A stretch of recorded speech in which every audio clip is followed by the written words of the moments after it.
Hey everyone, I'm Megyn Kelly. Welcome to the Megyn Kelly Show, live from the New York offices of SiriusXM, broadcasting live on SiriusXM Triumph Channel 111, just in case you never listen to us live, which you should do because that's the most exciting way to consume the show. We have a jam-packed show for you today and a great lineup for you. Just a short time ago in South Carolina, unbelievable news as Alex Murdaugh himself, on trial for the double murder of his wife and son, stunned the court and the nation and opted to take the stand. In his double murder trial, this is like O.J. Simpson taking the stand. I mean, it's that big. He flat out denied that he shot his wife and son. Listen to this. On June 7th, 2021, did you take this gun or any gun like it and shoot your son Paul in the chest in the feed room at your property off Moselle Road? No, I did not.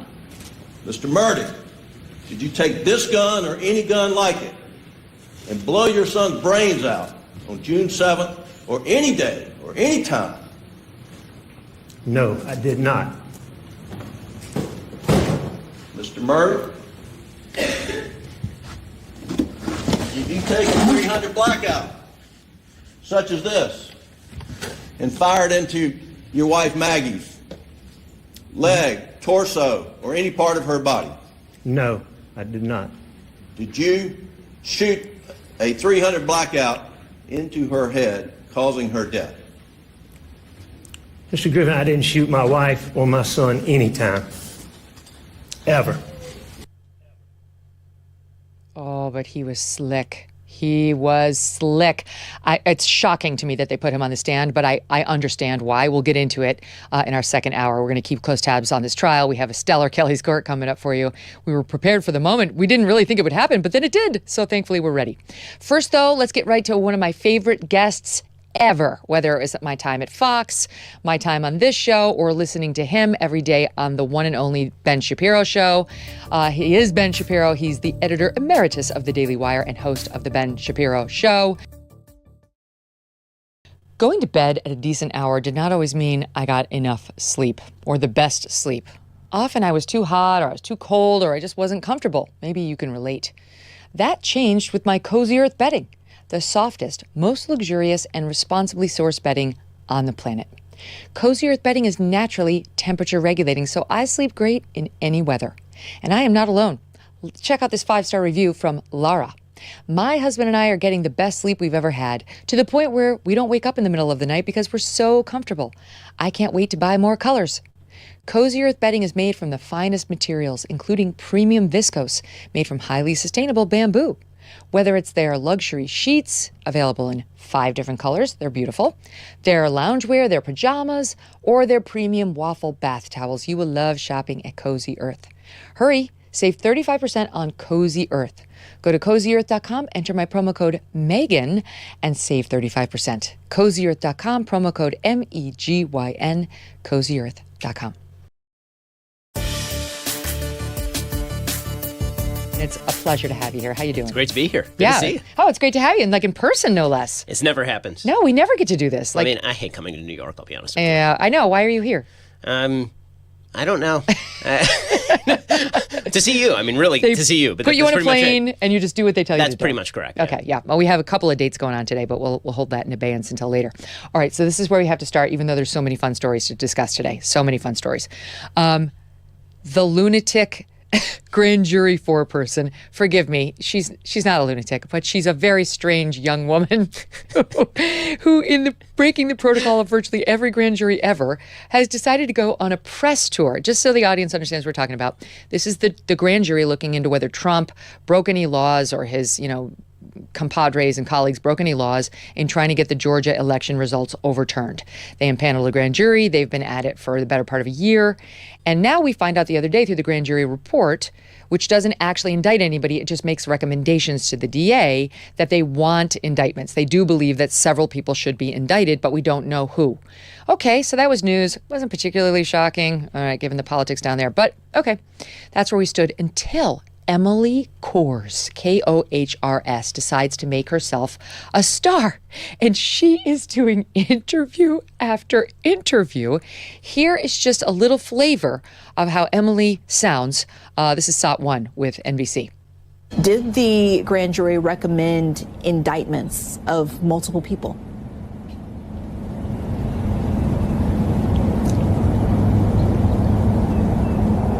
Yes. I will tell you, it's not a short list. I mean, we saw 75 people, and there are 6 pages of the report cut out. So we're talking about more than a dozen people? I would say that, yes. Are these recognizable names that people would know? There are certainly names that you would recognize, yes. There definitely are some names that you expect. She goes on to say she's going to be disappointed if the DA decides not to do anything, and talks about how exciting it was to swear in Rudy Giuliani and how it'd be so amazing if she could get access to President Trump, because that's the moment she really wanted, but he didn't wind up testifying.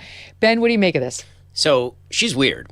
Yeah. I mean, let's just start with that. That is a very weird human being. Yes. And there is something absolutely delicious about a media that is hungering for Trump to be indicted. In any case, right? New York, Georgia, D.C., it doesn't matter to them. They want Trump indicted, but they couldn't help themselves having on this lady to essentially taint the entire jury pool Yes. of the state of Georgia. So they have on this crazy person. And she I mean, on She's her off.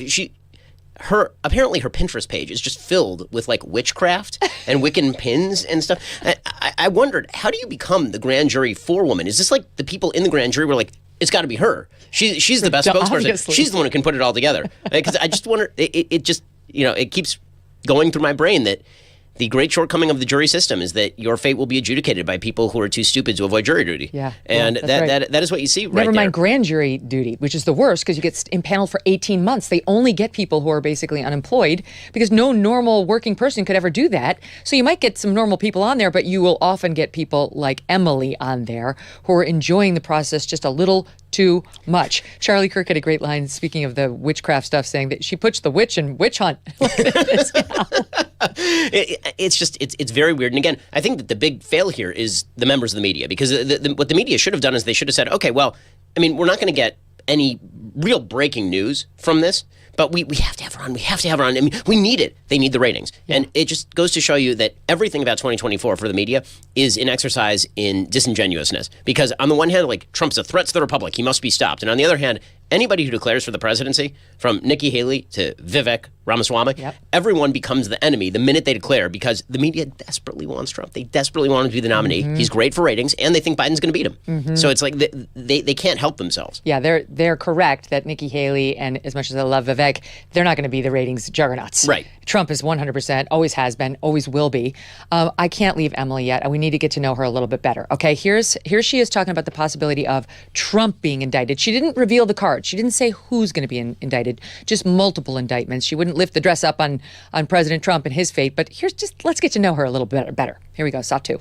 Did the grand jury recommend an indictment of former President Trump? I'm not going to speak on exact indictments. Would we be surprised? Are there bombshells of who is I don't indictment? think that there are any giant plot twists coming. I don't think that there are any, like, giant,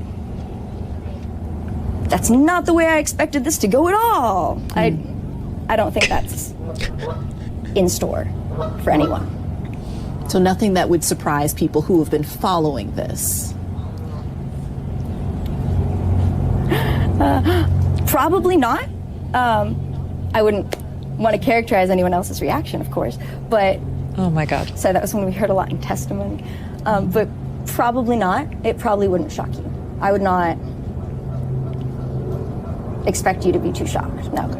And that includes of the former president, potentially? Potentially. It might. Oh, my God. What is even happening? The fact that there are quacks in the back is absolutely perfect. It was straight out of Central Casting. It's so good. It's so good. She's like giggling for the listening audience who didn't get to see it, and you really should go to YouTube to check it out.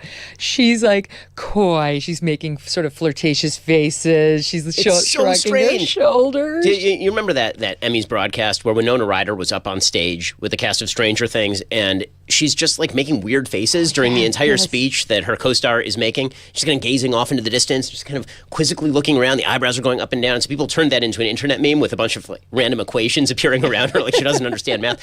And that's this lady. Like I don't. Where's she? Like the camera's here, lady. Okay. Like you're talking to the like here, or the anchor is there. Like what are you doing? She's looking all over the place. Like these are the people who decide the fate of the country. Well, and she's loving her moment in the sun too much to be in charge of something this serious, but this is the way the system works. Just a couple of bits of color. She said that she spoke of how the gravity of the special grand jury's work was not lost on her. Quote, I told my boyfriend at one point during the proceeding, during all this, I came home and I told him, do you know that if I was in a room with Donald Trump and Joseph Biden and they knew who I was, they would both want to speak with me. Oh, good Lord. Then she goes on to add this. She says one of the big moments for her was the moment when she came in and she was eating, what kind of popsicle was it? A Ninja Turtle popsicle, as she swore in the late House Speaker of Georgia, David Ralston. So she adds the details like that. I mean, just the That's fact... a very specific memory. You're not surprised at all that she likes Ninja Turtle popsicles, are you? No, that's Not actually even... the least surprising thing I've learned about her today, actually. Wow. So now Trump is out there already using this, as of course you would, saying there was a very enthusiastic young lady who went on a press tour about my grand jury proceeding down there. An extremely energetic young woman. And get this, he says she's going around, she's doing a media tour, revealing incredibly the grand jury's inner workings and thoughts, which she kind of is. She is talking about how they felt about certain witnesses and so on. He says this is an illegal kangaroo court, and some even who don't necessarily support Trump are saying this supports moving the trial out of this jurisdiction. This undermines the credibility of the whole process, and it actually could lead to a legitimate objection by the Trump team that there was something tainted about this indictment in the first place. She needed it too badly for personal reasons. There was a clip from CNN that was going around of one of their lawyers who they like to talk to who's lamenting the fact that this may have tainted the grand jury pool, and you could hear the Price is Right sad music, the sad trombone going happening with the CNN anchors while this person was speaking. And again, this is the problem, is that the media culture has created so much of this controversy. And I got to be honest, I'm puzzled as to why it would take 2 years to investigate this. Yeah. Like the Brad Raffensperger call, that transcript was available within days of it happening. We all heard it. What else is there to investigate, really? Like, that's either going to be one thing or another thing. What's the extraneous evidence going to be? And they're not getting Trump on this stuff. This is not going to happen. This is too ambiguous. I know they think they've got him because he had that one line, I need 11,000 whatever votes, but that's too ambiguous, believe it or not. If you listen to the whole thing, he's not clearly saying, go find me illegal votes. Correct. He's trying to say, I don't trust the process, and this is how far behind I am, and this is the extent to which I was hurt by what I believe is an illegal process. I will say this, it's fun to listen. So the media can't stop themselves from putting her on, even though they know it's going to taint this process that they love and that they want. And then you get the media reaction to what's happening here. TPM, Talking Points Memo, far left. Juries, including grand juries, are composed of ordinary people, Ben. Okay, that's what they say. And they do ordinary people things. Okay. But with the fate of the republic and the rule of law hanging in the balance at this perilous moment, it is not time to jeopardize long-running investigations with public winks and nods about what's coming. The fate of the republic is at issue with this Georgia indictment, didn't you know? Well, I mean, also, this is a normal person. This is she's a representative of the people. Right. Wicca is a thing, man. It's big and it's a thing, and those are the people. Oh, we really need to screen better, honestly. But what can we do? Because like I say, not everybody can sit for 18 months on a grand jury panel. So we'll see where it goes. I love Emily Kors. I personally would like to see more of her.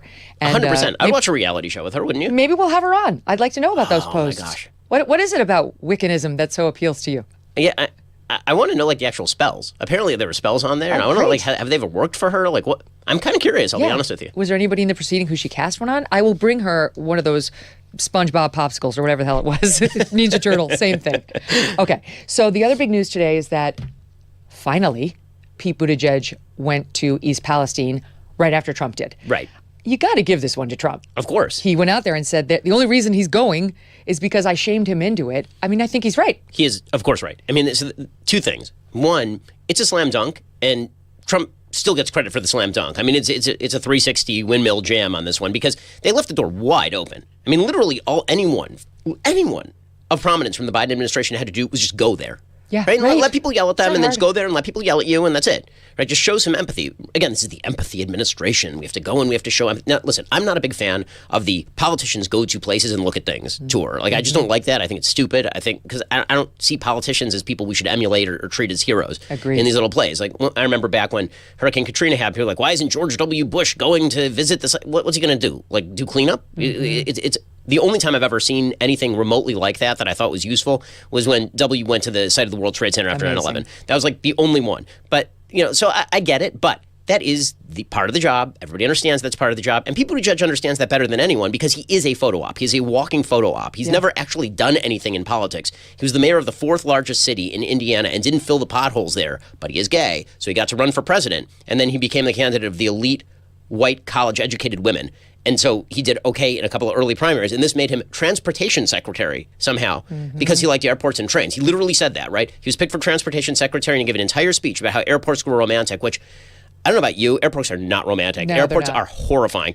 In any case, all he has to do is just go there. And so he spends 2 weeks not going there because part of the problem for, I think, a lot of top Democrats is that the media protect them to such an extent that they don't actually feel the need to do these things. The media will defend Pete Buttigieg to the end. They'll say he didn't do anything wrong. They'll defend him when he goes on paternity leave for 2 months and just never tells anybody. Yep. And then they'll make him a hero when he comes back because he's now standing up for all of the men who need paternity leave. And so I don't think he felt the need to do this. So Trump completely wrong-footing him by being this is the best version of Trump, right? Yes. So this campaign was a complete dud. He launched it. It was a fail. And he didn't have any He did electricity. nothing. He did absolutely nothing. Nothing. His original launch campaign should have been done in a stadium with 10,000 people to show that he actually has some backing. Instead, he did it at Mar-a-Lago with like 400 of his friends and Roger Stone. And that was a fail. And part of that is because 2016 Trump is very different from 2024 Trump. 2016 Trump, his entire pitch for the people who really liked him was, I'm taking the bullet for you. Right? I walk in elite circles. I'm extremely wealthy. Hillary Clinton was at my wedding. Like these are the people that I hang out with, but I don't really like those people. I like you. And the reason that they hate me is because they hate you. Because until 5 minutes ago, I was their best friend. But then I ran, and they hate you, so they hate me. So I'm taking the bullet for you. And a lot of people said, okay, I hear that, right? He's a man of the people, even though he's not really a man of the people. He has a gold-plated tower, but he does like McDonald's. And then 2020 happened. And I think he became extremely angry, obviously, and very frustrated. Bitter. And so his pitch, bitter is right, and his pitch changed to, instead of they hate me because they hate you because they hate me. And so they hate me, which means they hate you, and that means that you have to go out and repeat everything that I say. So I won the 2020 election, and you are disloyal and bad if you don't go out there and take the bullet for me. I took the bullet for you, now you're going to take the bullet for me. That's a really crappy electoral pitch. Nobody wants to take the bullet for a politician. That's not our job. And the job of the politician is to defend the people. It's not the other way around. And this is the first time I saw Trump actually go back to 2016 Trump, where it's like, I'm out here doing the thing for you. And it was the first time I saw in his campaign, there's still people aside from Trump who he actually cares about in terms of this campaign. So going there and doing all of the Trumpy things that the media hate but are actually kind of charming, like him going there and saying, here's the Trump water, and the other water is inferior, but still, here's Trump water. Or him going to McDonald's and saying, I know the menu better than anyone else in here. Yes. And then McDonald's, it's actually kind of charming and funny because obviously he can afford not to eat at McDonald's, but he does eat at McDonald's just like a normal human. And so I thought it was a great look for Trump. I thought it was it reinvigorated a certain magnetism about him. And he does have that magic when he's doing that mode. The problem for Trump is that he got out of that mode. If he'd been that guy for all 4 years, he'd still be president of the United States right now. Oh, that's such a good analysis. And to me, it's like, it reminds me when Mitt Romney was running for president, one thing you could always see, you could count on for Mitt Romney when he was in the GOP field is he would be the very last person to put out a statement on anything. He would wait for all the others to take a risk. What's the messaging going to be from the GOP side? Wait for him to do it, wait for him to do it. Okay, now I'll do it. He'd need to go last. And Trump has made Buttigieg and Biden look like they're going last. He was the first one there. He's not an elected official right now. He's a civilian at the moment. And our president went over to Ukraine and he made the most of it. He got out there and basically said, you better hope that, I think we have it, where he said, you better hope that this president has got some dough in the coffers when he comes back from taking care of the people of Ukraine. Here it is in SOT, well, you guys know, 8. We have told you loud and clear, you are not forgotten. You are not forgotten. I sincerely hope that when your representatives and all of the politicians get here, including Biden, they get back from touring Ukraine, that he's got some money left over. Yeah, I mean, right. That's the right message. And it looks so bad that Buttigieg did follow him. Just earlier this week, he went out there saying, I'll go when the time is right. Right. when the time is right. And then it magically became right. And amazing. Amazing the coincidence. And honestly, to your point, yes, I agree with you about George W. Bush in front of the fallen towers on 9/11 and how the photo ops don't. But like this situation is different, not because there was a huge loss of life. Thank God there wasn't. The reason they needed to get there is because there's a real question about whether the air is safe and the water is safe. And all these people are being told is it's fine, it's fine, it's fine. So go out there, Pete Buttigieg. If you want the people to believe you, go take a drink out of the faucet. Go take a shower with somebody's well water. I'm not even sure that it's because this is a particularly special situation. I mean, it's obviously egregious and terrible. But I think that because this is not only the expectation, but we can tell which things you're going to. Right, they pick and choose which things they want to go to. Right, there are certain disaster areas where they're just not going to touch it with a 10-foot pole because it is not people that they care as much about. And then there are certain disaster areas there'll be a mass shooting and they'll arrive at the funeral, or there'll be there'll be a shooting there'll be a police beating and somebody will die, and the vice president of the United States will show up at the funeral. Right, not knowing the family, not knowing anything, but this is a political point. So if we're going to treat these situations as political opportunities, then you have to ask why this was not this was such a non-political opportunity that you're going to wait for 2 weeks to actually go there or to send Pete Buttigieg, who has nothing better to do. I mean, let's face it. Literally nothing. Secretary of Transportation is one of the cushiest jobs in America. You didn't even know the name of name past secretaries of transportation. Go. Okay, like it's Lane Chow. It's like a Lane Chow or I can't remember. Yeah, I can't go back farther than exactly. That's not a cabinet secretary who's very prominent, but Buttigieg has made himself prominent, and so you're going to take the hits for that. And so at the very least, you have to go and do this sort of stuff. So do we think it's because East Palestine went 40% or 40 points for Donald Trump? I mean, do we think, because I did wonder, I hate to be so cynical, but I did wonder, would they be reacting differently if this were a swing county in Pennsylvania? Ohio's red, and this county's red. It's not in play for them. And I hate to be that person, but one has to ask. I mean, on a political level, I think probably it played some role. I think also Pete Buttigieg is just, he's gun shy when it comes to any sort of real controversial situation. And I'm not sure that as a politician, he's the kind of person who's willing to take the hit. Like part of politics is you have to go there and you have to let people yell at you. Right? If you're the Secretary of Transportation, you have to go there and you have to say, I'm here and I'm going to let you cry on me. I'm going to let you show me that you're really angry at me and you think that it's my fault. And even if I don't think it's my fault, I have to hear out what you're saying. I mean, that's what it means to be a politician in a position of responsibility. This was like a sweet spot moment for Trump, especially because there was no other candidate who could have done that. Meaning Ron DeSantis is governor of Florida. He can't go to Mike DeWine's state and just arrive there with a bunch of water. It makes Mike DeWine look bad. Plus, he's running his own state down in Florida. Nikki Haley can't do it because that's not her common person feel. That's not what she does, right? Vivek is, theoretically, Vivek could have done it, but Vivek is not famous. He's not Trump, and he doesn't have any connection with these folks. He launched his candidacy like 10 hours before. Right, exactly. So this was like the perfect moment for Trump, and credit where credit is due. I mean, I think it was a softball, but you still have to hit the ball. And he hit it out of the park. I mean, I thought it was the best moment of his campaign by far. I think it put some new life into his candidacy, which I thought was kind of dying, actually. Yeah, no, he wasn't doing anything to nurture it. So it's kind of an interesting 24 hours. So you have not Biden. Biden's in Ukraine. We'll talk about that in one second. But you got Buttigieg going out to East Palestine. You got Trump taking the lead and showing leadership. And you're right. People love the Trump water stuff. I mean, it's like there's entire towns that they call Trump towns. You think these people get upset that he brought some water to them? They rode in the Trump helicopter in Iowa in one of the most important moments of the 2016 campaign. They love this about him. But at the same time, you got Biden with his like big victory lap in Ukraine, and then let's face it, that video of him falling again up the stairs is embarrassing. And it serves as such a reminder to us all of the fact that the guy he's feeble. He's infirm, not just physically, but potentially mentally as well. We've seen that many times as well. Here he is. It's funny because I go on with Paul Murray in Sky News Australia once a week, and I love Paul. And he always calls Biden, every week he calls Biden the man who's so incredible he can fall up the stairs.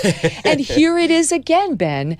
And just the juxtaposition of the two guys, it hasn't been a favorable moment for Biden. No, I mean, I think that he got a couple of photo op wins when he went to Ukraine. But I do think that it's hard. He's hard to watch. He's a very hard to watch person.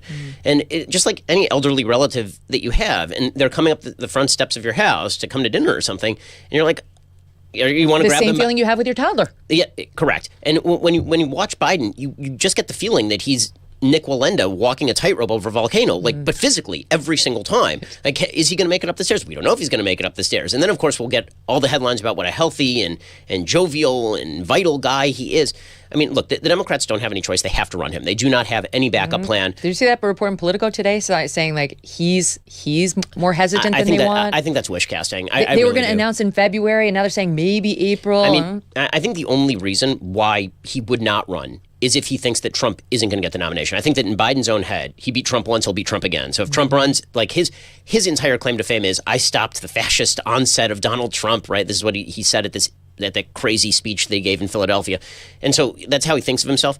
If Trump isn't the nominee, I could see a world where he thinks Trump won't be the nominee. I could see a world where he steps aside. But for what? The Democratic Party needs him there. I mean, they're going to taxidermy that guy, and they're going to wheel him around, and it is not going to matter. He ran as a dead person last time, and it worked. So, I think that everybody on the right is taking it a little bit lightly because he is so old and because he is so infirm. But he was able to carry it out last time, and a lot depends on who the Republicans select as their candidate. And this is always the temptation of Trump. Is it gold or is it fool's gold? Who knows, right? When you get a moment like you see in East Palestine, you're like, that guy is great. I mean, that's great. Legit. And then 24 hours later, he'll be on Twitter yelling at Coco Chow or something. Or he's teasing the NFT of himself, right? Was that like the superhero? Like, what are you doing? Why stop that nonsense? But wait, I want to get back to Biden and Ukraine one second. But the fact that you said they ran a dead person, forgive me, but it reminded me of what's happening with John Fetterman, where the Democrats, they don't care how infirm the person they're running is, as long as they get them over the finish line, they're happy, and they realize that you're going to pull the right lever. The thing with Fetterman that's so outrageous to me right now, and look, I hope the guy feels better. I really do. He's hospitalized for depression now, severe depression. The thing that bothers me is the lack of transparency and how the media gives him a complete pass for misleading on these very real problems time and time again. Even the New York Times, which finally, now that he's in office, decided it would be a good idea to be honest about the fact that he'd been in the hospital for 3 nights and actually had a severe problem in the wake of his stroke, and we didn't know what it was. Well, they had an interview with him. They had an interview with his staff at the time talking about his problems, his physical problems, okay? Then, like 4 days later, the news drops he's going in the hospital for potentially a month or more to deal with severe depression, which was conveniently not in the New York Times report. They had obviously not been told the full story by his staff, and instead of being ticked off as the reporters on the story to try to get the full scope of this U.S. senator's mental and well-being state, everybody launches immediately into, good for you, thank you for being honest. The reason they're not angry is because they were the ones lying. Like they were. It's not that they were lied to. They were complicit in this. I mean, you remember there was a reporter who actually said, he's got all of these disabilities. He couldn't understand what I was saying to him when I was talking. Dasha Burns of NBC. Right. And she got ripped up and down. There were people calling for her firing. There were people in the journalistic outlets like Kara Swisher at the New York Times who were saying, outrageous. she should be losing her job because of this. It's ableism. All the rest of this kind of garbage. And it's an absurdity. I mean, what makes it the most absurd, the Fetterman thing, and truly outrageous, is you even understand politically why people would lie in order to get this guy into office in the first place, because they desperately want the seat. Okay, now he's in office. The question is, why are you still doing this? Why are you still lying? Okay, because right now the governor of Pennsylvania is a Democrat. So if John Fetterman were to step down, which is exactly what he should do, he's not capable of holding that office, Josh Shapiro would appoint his replacement, who would be a Democrat. So what they are doing right now is they are basically saying we would rather have 6 years of a person who is not mentally capable of holding this office than 2 years of a Democrat and then have to go up for re-election again with the voters of Pennsylvania able to look full face what the Democrats did to them in 2022. It's disgusting. And frankly, his wife bears a huge amount of blame here. We don't want her. Okay, if she ends up being appointed to that seat, I don't think Josh Shapiro would do that. But if he ends up stepping down and she ends up being appointed to that seat, I mean, that's some Lady Macbeth crap right Absolutely there. Absolutely no qualifications. I mean, none. It's insane. I think we'd be better off with Emily Croft or whatever. But beyond that, can you imagine treating your own spouse this way? No. I mean, I can't imagine if, God forbid, something would happen to my wife, saying, okay, but it's important that we lie to the entirety of the voting public and just continue to put you out there, endangering your health. The New York Times admitted that this endangered his health to be out there all the time. And they've been intentionally vague on how long he's been suffering from this severe depression. They've telegraphed that it wasn't just in the wake of the stroke, that this has been an ongoing thing. So she knew that he had problems with severe depression, which is a serious problem, and then had a serious stroke that they didn't disclose the full details on. It was much more of a cardiac event than we apparently knew, and had the defibrillator put in and the pacemaker put in, and never gave us access to a doctor who could explain to us what exactly had happened, the cardiologist then or now, and now back in the hospital for an unspecified period. Like, she knew. We didn't know, but she knew. And to your point about the press, so you mentioned Dasha Burns correctly, because she was the NBC reporter who went in there and did this interview, and she had this, moment of honesty where she said, my God, didn't seem like he even understood the small talk before the interview. Rained down Kara Swisher and others on her. Well, listen to how she covers the latest news, okay? She does sort of a couple of bullet points. A senior aide says it's tough to distinguish the stroke from the depression. It's hard to tell at times if he's not hearing you or if he's crippled by his depression and his social anxiety. Okay, fine, this is normal reporting in the wake of the news about the depression. Then she goes on to say this. A senior aide tells me both the staff and Fetterman himself were taken by surprise by the severe onset of the depression. The aide also says this hasn't compromised his ability to do the job going forward, sure, and he'll be back to work once he's taken care of his mental health. Then she adds this. Anyone who has ever suffered from severe depression, myself included, knows how important it is to ask for help. But damn, it is hard to do. Glad the senator is now getting the care he needs. What? Where's her outrage that she was lied to repeatedly? And then about, right? And then about. This is her licking the boots of the media, Ben, because she fell out of favor and she's like, I'm a good girl, I'm a good girl, I'm a good girl. Please love me again. That's what she's doing. It's totally insane. Also, by the way, this is a common side effect of severe stroke. A common side effect of severe stroke is that you end up being depressed about your mental state. Mm-hmm. So to pretend that this is somehow unforeseen, it is absolutely foreseen. I mean, this is an actual complication that people suffer in the aftermath of having a severe debilitating stroke and being put in a position of high stress. In the original New York Times article that was reporting about how he was hospitalizing himself, it suggested that his depression had cropped up over the course of the last few weeks. Well, what could have happened over the course of the last few weeks? Could it be that you became an actual sitting United States senator who was demanded to do jobs that you do not have the capacity to do? I mean, you'd be depressed. I'd be depressed. Yeah. Anybody would be depressed. Yeah. You're sitting there with an important job and you can't understand the words that people are saying to you and you're frustrated. Of course you'd be depressed. But the question here is, like, I like that they're creating in their minds a villain that does not exist, right? The villain that does not exist is people who are like, man, that guy never should have gotten treatment for depression. Right. Man, that guy should have been sitting there and being depressed all day long. Yeah. And shouldn't have gotten treatment. Like, who is that person? Everybody wants people who are depressed to get the treatment that they need. That is not the question. The question is who lied to whom, who is still lying, and is this person capable of holding out the office? And if not, then why aren't you just replacing him with another Democrat? That's the part that's totally insane to me. Mm-hmm. He will get replaced with another Democrat. You're not even saying control of the Senate hinges on this person who is mentally unfit being in the office. That'd be gross, but you'd at least understand it politically. But now they're saying that not even control of the Senate, continued control of the Senate for 4 more years after the next 2 years is contingent on keeping a person in place who does not have the capacity to hold down the job. No, they don't care about him at all, notwithstanding this kind of coverage. There's much more to discuss. I want to pick up on what you said about you don't believe in making heroes out of politicians. I completely agree with you on that. And I want to ask you whether the media, the right-wing media, is doing that right now with Ron DeSantis. Oh, there's a tease. Ben Shapiro stays with us after this break. Don't go away. One of our sponsors today is Donors Trust, the principled, tax-friendly way to simplify your charitable giving. Cancel culture does not just affect comedians and commentators anymore. It also impacts everyday, hardworking Americans. How so? It derails their charitable giving. Take Jeannie's story, for example. Jeannie did her charitable giving through one of the big national donor-advised fund providers. That is, until, without a clear reason, it refused to send her charitable dollars to a conservative nonprofit. Jeannie writes in, I am a conservative and I believe America's great despite her imperfections and that capitalism brings great good to society rather than government. Earlier this year, I requested another gift from my donor-advised fund and it was rejected. Jeannie wanted a donor-advised fund that shares her conservative principles and she found it in Donors Trust, the oldest and largest donor-advised fund committed to limited government. Do you want a principled partner helping you support causes close to your heart? If so, consider opening a donor-advised fund with Donors Trust. For more info on how Donors Trust can help you, visit donorstrust.org/MK to receive a free copy of their donor prospectus. That's donorstrust.org/MK. So, Ben, I've got to talk for a minute about Ukraine because President Biden goes over there and honestly, you would have thought it was a George Bush moment in front of the towers. The way the media covered this, like he was in grave danger and that he braved the flames to go speak to the Ukrainian people. Grabian, who does great mashups of all sorts of news events, put together a little budded shot of it, and here's a sampling of how they reacted.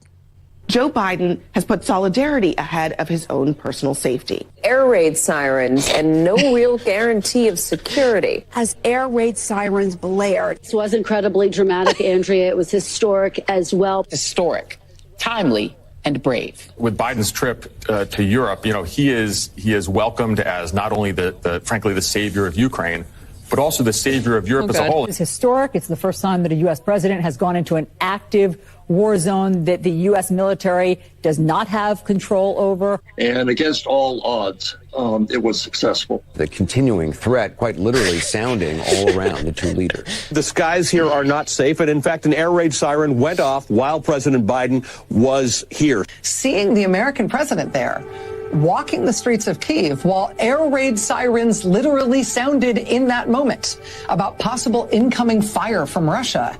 The wail of an air raid siren. Air raid sirens wailing in the background. Seemingly undeterred by an air raid siren. Undeterred by the sound of air sirens. President Biden's ability with his aviators on to walk through in broad daylight in Kyiv. The swagger of this trip. Oh, God. Ben.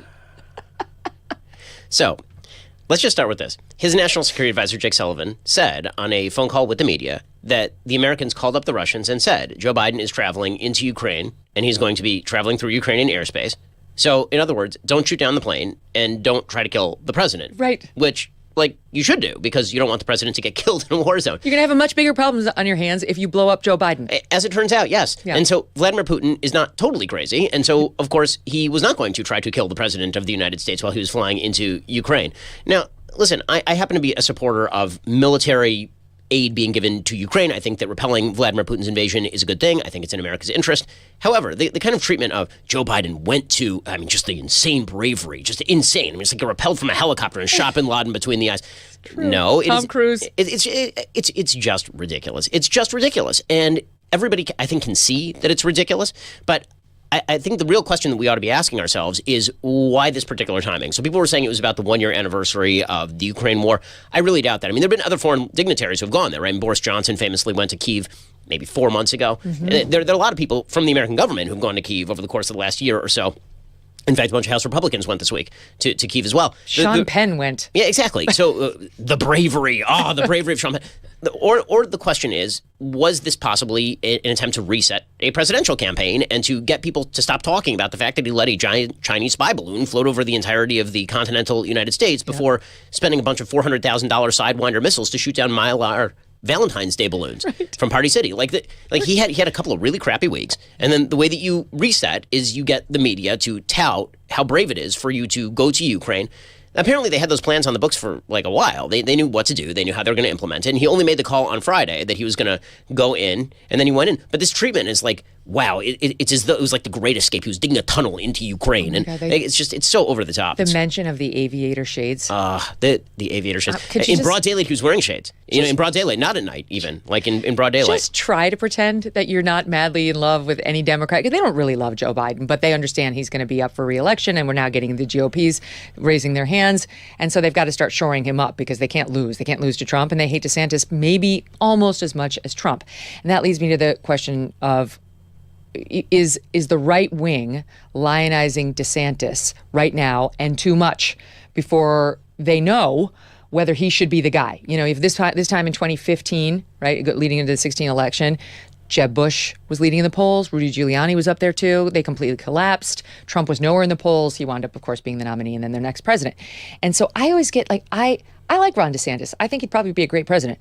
But I'm always I'm not pledging my love to any of these people. I'm a journalist, so I'm first of all skeptical of everybody, and love no politicians. I really don't. I've never fallen in love with a politician, but I get uncomfortable when I see the right wing doing the equivalent of what that Grabian shows the left wing doing to President Biden. So what do you make of it? So I think that you're right, that nobody should worship at the altar of any politician. That's true of Trump. It's true of DeSantis. It's true of literally anyone. When it comes to DeSantis, I think that the enthusiasm for DeSantis, unlike a lot of the other politicians you're talking about, is not actually based on personal magnetism. Because the truth is that if you watch DeSantis, he's not personally magnetic. He has an edge to him, and he'll cut people on the other side, which I think is the major quality that distinguishes him from some of the other Republicans who are in the race. He's not soft. He's very hard, and he will go up against the media, and the media took their shots at him over the course of 2 long years, lionizing Andrew Cuomo and all the rest.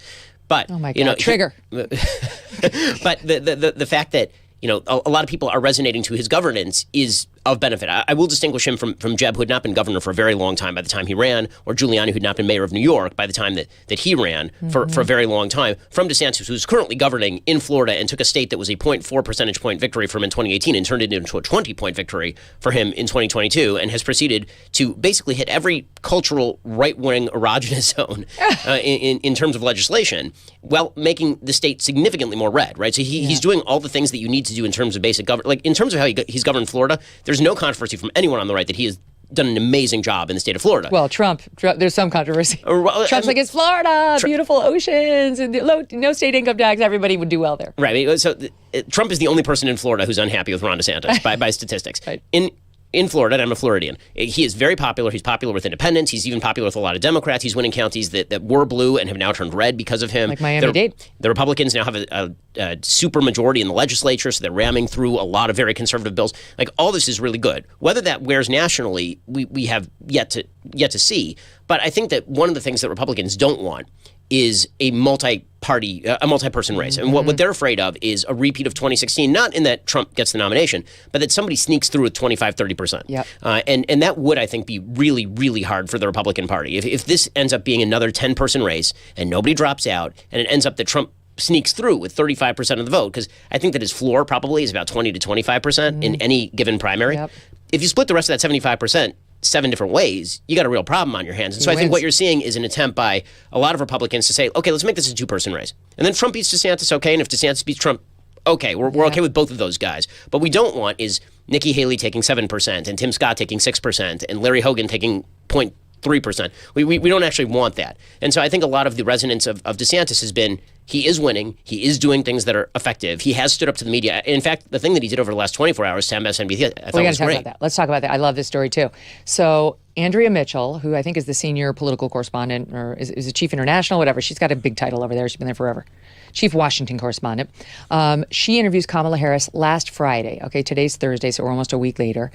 And completely misrepresents Ron DeSantis's educational program down in Florida. I think we have the original soundbite. Here she is questioning Kamala, misrepresenting Ron DeSantis from last Friday. What does Governor Ron DeSantis not know about Black history and the Black experience when he says that slavery and the aftermath of slavery should not be taught to Florida school children? I don't know what he knows and what he doesn't know, but I know this. Any push to censor America's teachers and tell them what they should be teaching in the best interest of our children in partnership with the parents of America is, I think, wrong-headed. Oh, God. I can't, like, this clip started off as a critique of Andrea Mitchell, but anytime you put Kamala Harris on camera, I can't. I'm sorry, I can't. I saw you girding yourself. She's political colon cancer. She just is. I mean, you're watching her and you're like, how is this person the vice president? How did this person elevate to this particular level? You just have to call Joe Biden racist, and then he walks you right in. And maybe suggest that he's a rapist. If you do those things, then you can become vice president of the United States. And anyway, the original story's about Andrea Mitchell. I'm sorry, I got sidetracked by the horror show, the dumpster fire that is on top of an actual wildfire that is also on top of a flaming volcano of garbage that is Kamala Harris. Genuinely scared when Kamala said, I can tell you this. Oh, God. I was like, oh, no, she's going to start talking about Venn diagrams and electric school bus again, isn't she? Rocket science. Okay, so that was incorrect, to put it mildly, and Ron DeSantis' office hit Andrea Mitchell and actually put out a memo saying he's not going on any NBC property. No MSNBC, no NBC, no Peacock, none of that, until she corrects the record and ideally apologizes. And so this was the lame response by Andrea Mitchell just yesterday, Wednesday. So it took several days for her to put out, and listen to this. You tell me whether this is an apology or an actual correction. In my interview last Friday with Vice President Harris, I was imprecise in summarizing Governor DeSantis' position about teaching slavery in schools. Governor DeSantis is not opposed to teaching the fact of slavery in schools, but he has opposed the teaching of an African-American studies curriculum, as well as the use of some authors and source materials that historians and teachers say makes it all but impossible for students to understand the broader historic and political context behind slavery and its aftermath in the years since. She's sorry. Yeah, she seems very sorry. She was imprecise, but totally right, as it turns out. So It was like Don Lemon. I was just inartful. It's just inartful. Exactly. The main point was stands. She is amazing. So DeSantis' team, they said, well, no. So then the answer is no. We're not going to go on your network. And good for him. That is the way that the media ought to be treated. I mean, if they're going to lie, and that is a lie, a few things that we can still do in Florida, as it turns out. Not only can we do, we must. I mean, so you have to teach your children about slavery and the aftermath of slavery in any accredited public or private school in the state of Florida. Other things we can do. We can say the word gay in Florida, as it turns out. Apparently, according to the media, you couldn't say the word gay, and like the DeSantis capos would like break into your house and drag you away screaming to some sort of concentration camp. Turns out that's not true. Are you just visiting parent-teacher night going, gay, gay, gay, gay, gay? See how you did it? Yeah, at my Orthodox Jewish day school, that's actually what we do like all the time. But it is insane the way that the media have covered him. And this is one of the reasons why I think he is, again, riding high with a lot of Republicans, is because he does not treat the media as potential allies. He does not treat them as people who ought to be given the time of day. In fact, I mean, I will say, I think that he treats the media with more discipline by far than Donald Trump did. Donald Trump actually liked the media, is the dirty little secret of Trump, right? I mean, he was on the phone with Maggie Haberman. Yep. A lot. And he was talking with members of the media a lot because he actually wanted to see what they would say about him in response. DeSantis is a very disciplined politician, and you can see it in the way that he's treating the media. You can see it in the way he's treating Trump, right? Trump is taking shots at him, and he's just like, listen, I'm here governing. I'm not going to say a bad word about the president. I'm just going to do what I do. I really wonder what NBC's next move is going to be, because they do have this group, Standards and Practices, that pours over every single on-air statement. And honestly, those guys are like lawyers who don't want to get sued. So I would have expected them to make her dial it back much more than she just did. And I love the thought that, like, without the context that has been newly provided basically by Ibram X. Kendi, which is essentially what she's referring to, no one could ever understand the Civil War or the aftermath of slavery and so on. Baloney, right? We've been understanding it for a couple hundred years, so it's a lie. So we'll see what their next move is and what his next move is. All right, I want to get to this. I heard you the other day. You did such a great bit on one of my favorite stories. It's horrifying me what they're doing to Roald Dahl. He wrote, of course, Charlie and the Chocolate Factory, which became my favorite movie, Willy Wonka and the Chocolate Factory. And his words and his writings are meant to be intentionally disturbing on some level. That's part of the Roald Dahl effect. I mean, James and the Giant Peach and the BFG and Willy Wonka. We could go down to James and all of it. The Witches. Like, it's kind of creepy and it's kind of dark. And then eventually there's some important message in his work. No more. Now, thanks to his publisher, and also his family, they sold eventually, I guess, to Amazon. I think was it Amazon or Netflix? They're completely revising his books. He's dead, so it's not with his permission. His publisher, Puffin, has made hundreds of changes to the original text, removing many of his colorful descriptions and making his characters, completely uninteresting, frankly. Here's just a couple of examples. The word fat has been removed from every book. Augustus Kloop, no longer. He's not fat. He can't be fat. The Oompa Loompas are no longer tiny. Now they're just merely small. They're not even men anymore. They're just small people. By the way, I can't remember the book, but for sure in the movie there were no female Oompa Loompas, so I don't know what the problem is. In The Witches, there's a paragraph explaining the witches are bald beneath their wigs. And the new line is, it adds on at the end of the line, there are plenty of other reasons why women might wear wigs, and there are certainly nothing wrong with that. What? What are you saying? The James and the Giant Peach, the weird ants, Aunt Sponge and the other one. Spiker. Yeah, thank you. And Spiker. They were terrifically fat and tremendously flabby, and the other one was thin and dry as a bone. That's all been removed. That's been sanitized. And we could go down the list. They removed all references to crazy and mad. My favorite was in Matilda. So in Matilda, there's a reference to a series of books that Matilda reads. Yeah. And it talks about how she's reading Rudyard Kipling, and it talks about how she's Jane Austen. Right, and so they replaced it with Jane Austen and John Steinbeck, right? You're not allowed to use Rudyard Kipling anymore. Apparently he's bad because he was an imperialist. And you're also not allowed to use Joseph Conrad because even though we're all forced to read Heart of Darkness in high school, you're not allowed to mention Joseph Conrad anymore. And they left Ernest Hemingway, which is weird because Ernest Hemingway... Pretty dark. He had a record. I mean, Ernest Hemingway was not great with the ladies, to put it mildly. The insanity of taking these kids' books and then trying to remove the kind of cruelty and meanness of them. The whole point of Roald Dahl's books, and I've read them to my 9-year-old and now my 6-year-old. By the way, kids love these books. Yes. And the reason that kids love these books is because the books are mean. Yeah. Okay, it's a dirty little secret about kids. They're mean. Okay, kids are terrible little people. They're innocent and they're wonderful and they're terrible small people. And they're normal human beings. Yeah, that's except more so. And what that means is that teaching them that the world is not the nicest place is actually a way of ushering them into adulthood. Okay, the reality is that, I know these about to say something very unpopular, being fat is harder in life than being skinny.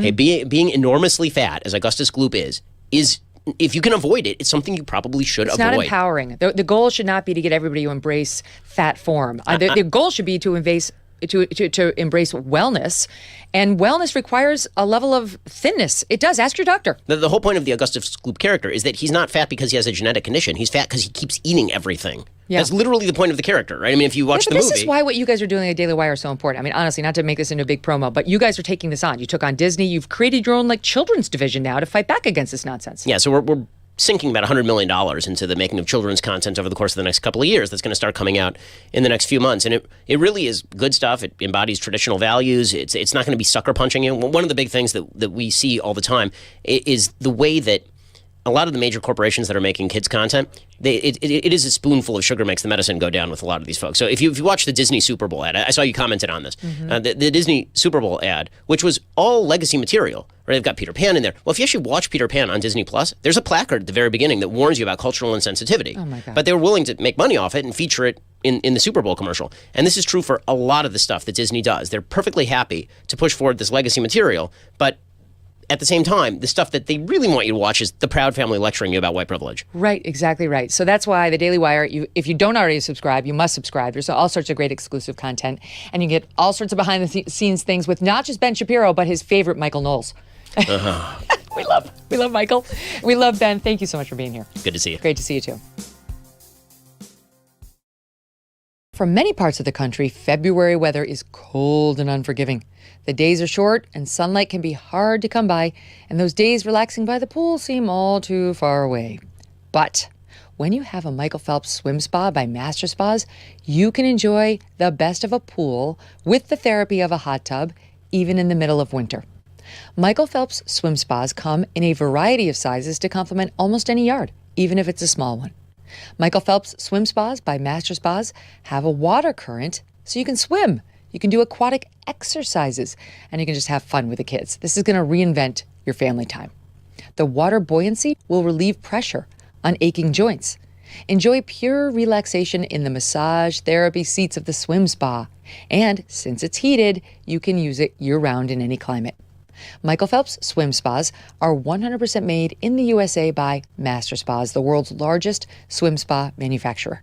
You are going to love your Michael Phelps swim spa by Master Spas.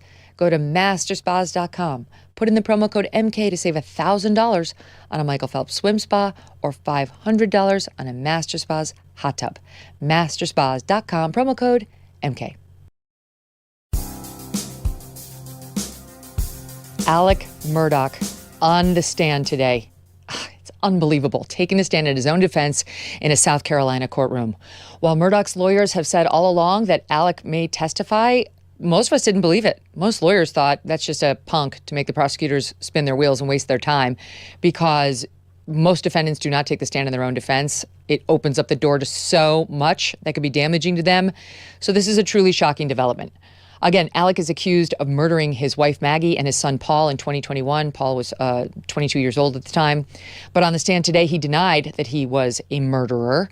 And my two guests right now have been watching all the developments in this trial since the beginning, including all the testimony today. Peter Tragos is a partner of a law firm in Florida. He's been covering the trial on his YouTube show called The Lawyer You Know. Also with us, Ronnie Richter. He's an attorney in South Carolina and the founding partner of the Bland Richter law firm. Guys, thank you so much for being here. I mean, absolutely stunning. Absolutely stunning. Peter, let me start with you on your reaction to the fact that he did it. He actually got up on the stand and it's ongoing.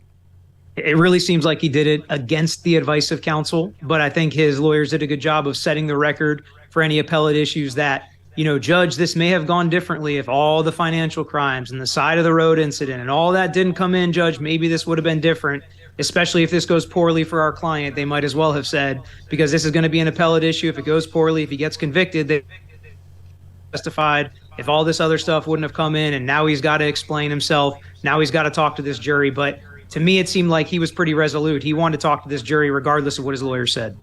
Ronnie, I see him up there and I think to myself, this is a guy who always thinks he knows better. This is a guy who's such a skilled and effective and successful for much of his life liar.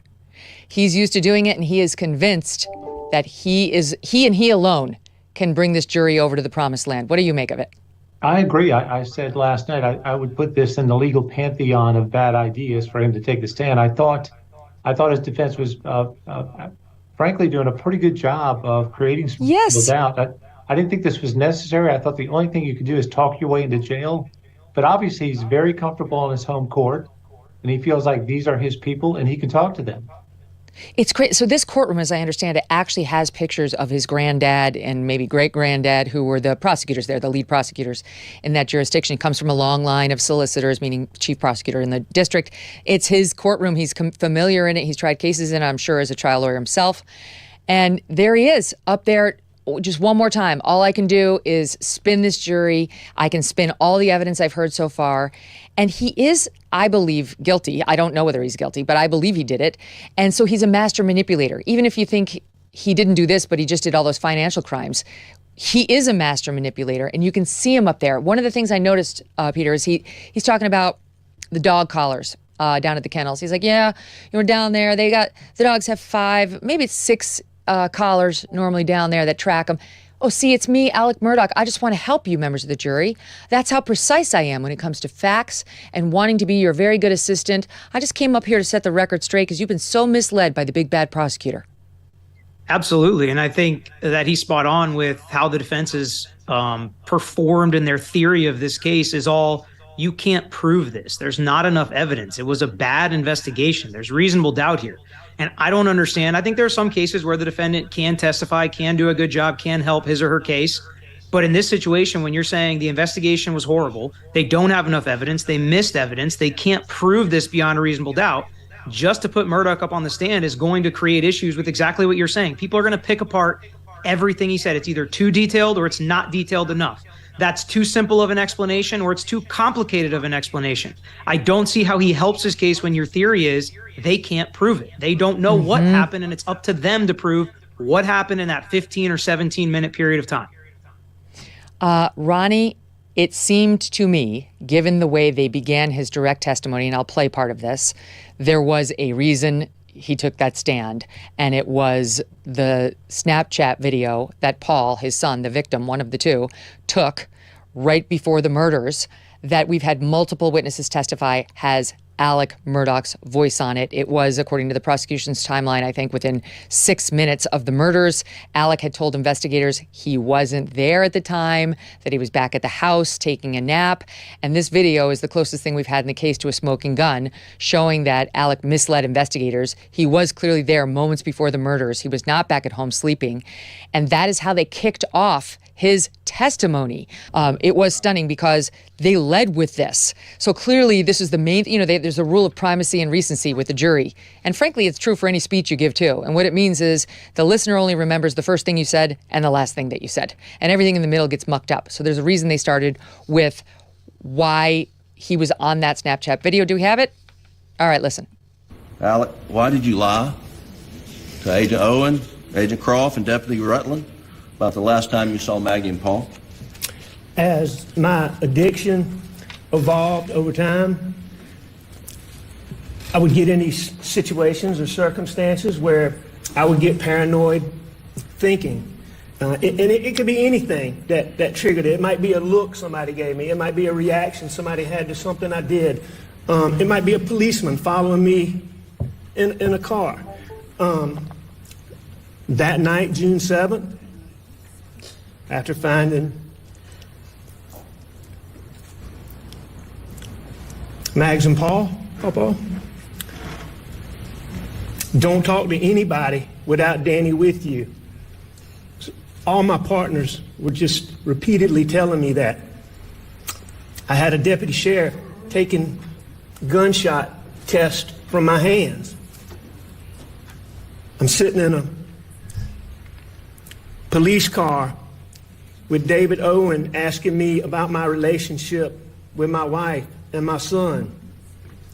And all those things coupled together after finding them, coupled with my distrust for SLED, caused me to have paranoid thoughts. Ronnie, what did you make of that? Well, I agree with you. If there was a moment that would have compelled him to the stand, it was the fact that he had lied to investigators about his whereabouts at the kennels. But for that fact, I don't think the state really had much of a chance of winning this case. So if there was a moment that he had to speak to, it was this moment. And that explanation is terrible. It's terrible. The idea that the drugs made me lie. It's a Monday. He's already testified it was a work day. He was completely lucid to go to work that day. He was completely lucid to have dinner with his family. He was completely lucid to drive into town to tend to his mother. But at the moment the investigator showed up and he had to speak to them for the first time, it was the drugs that caused him to tell a lie. And then on a going forward basis, he just maintained that lie. And it was also, according to his testimony, his distrust of SLED. I mean, that the family held the solicitor seat for 100 years, that they are SLED, they are law enforcement in Hampton County. So the explanation is preposterous. Did you hear, Peter, did he claim that he took drugs after finding the bodies? Because Ronnie's got a good point. He was doing all this stuff. He looked fine. We saw a videotape of him about an hour prior to that where he's dealing with the family, he's dealing with the tree that they're replanting. He did not look like somebody who was out of his mind. Did he claim that he saw the bodies and he took a bunch of drugs and they drove him out of his mind and that's why he lied to SLED? No, he specifically said it was his addiction, ongoing addiction, which this guy's getting multi-million-dollar verdicts while he's a drug addict on these pills. And I thought he said a very important word in that explanation, and that was these drugs and this addiction create paranoia. And if I'm the attorney general and I get up there and I say, so you were paranoid, you started to hear something, and that would make you run down and do bad things, right? Like lie to law enforcement. And then you spin that into, you get this news on 6-7, they were on to you, it's crashing down, Mr. Tinsley's coming after you, you think Maggie and Paul might have sold you out, and now you're paranoid. I think that's an easy thing to flip for the AG's office. I think they are sitting over there salivating. They cannot wait for cross-examination. I expect it to be a long cross-examination.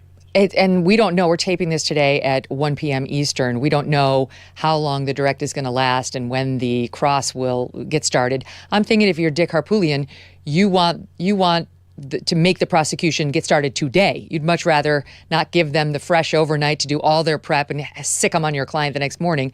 I don't know. What's your guess on how long the direct testimony goes on? I mean, I think that they're going to continue to go on for most of the day today, but I think you're exactly right. I think they're going to have them start cross. But because it's going to be such a long cross, I think there's no way they don't get the overnight to prep at least some questions tomorrow. There's another word that Alec Murdaugh used on the stand today that jumped out at me just as a human, as a woman, as a wife, as a mother, and it was he apologized to his relatives for lying in that bit that we just showed part of. I mean, he's admitting now that he lied to the authorities about it when he said, I never went down to the kennels that night prior to finding their dead bodies. And he says, I would never do anything intentionally to hurt them, meaning Maggie and Paul. Intentionally. Who would say that? Who would say that? You would say, I would never hurt my son. I would never hurt my spouse, ever. Like the placeholder of like intentionally in his own mind, I feel like that's sort of his own justification from having done it. Maybe he's telling himself it was the drugs that made him do it or it was the outside pressures that made him do it. But like the real Alec Murdaugh wouldn't do it. I just thought that was an odd word that jumped out at me. What did you make, Ronnie, like listening to him today? Because of course he did. Okay, so he denied that he killed them. He admitted that he lied about being at the kennels prior to finding the bodies, right around the time of the murders. What else jumped out at you so far that was meaningful about what he said? Well, what's jumped out at me so far, not about his testimony so much, but they keep panning to the audience, and to see the reactions in the audience. We can't see the jury. I'd love to see how they're reacting right now, but not a tear has been shed. Not even Buster, not his sister, not his brother. I mean, everyone in attendance is emotionless, which is really striking. So if they're my proxy jury, if the jury's receiving it the same way, then it may be falling on deaf ears. I thought the problem for his testimony was not so much the cross, which we know is going to be withering. I mean, he has to stick the landing on the direct.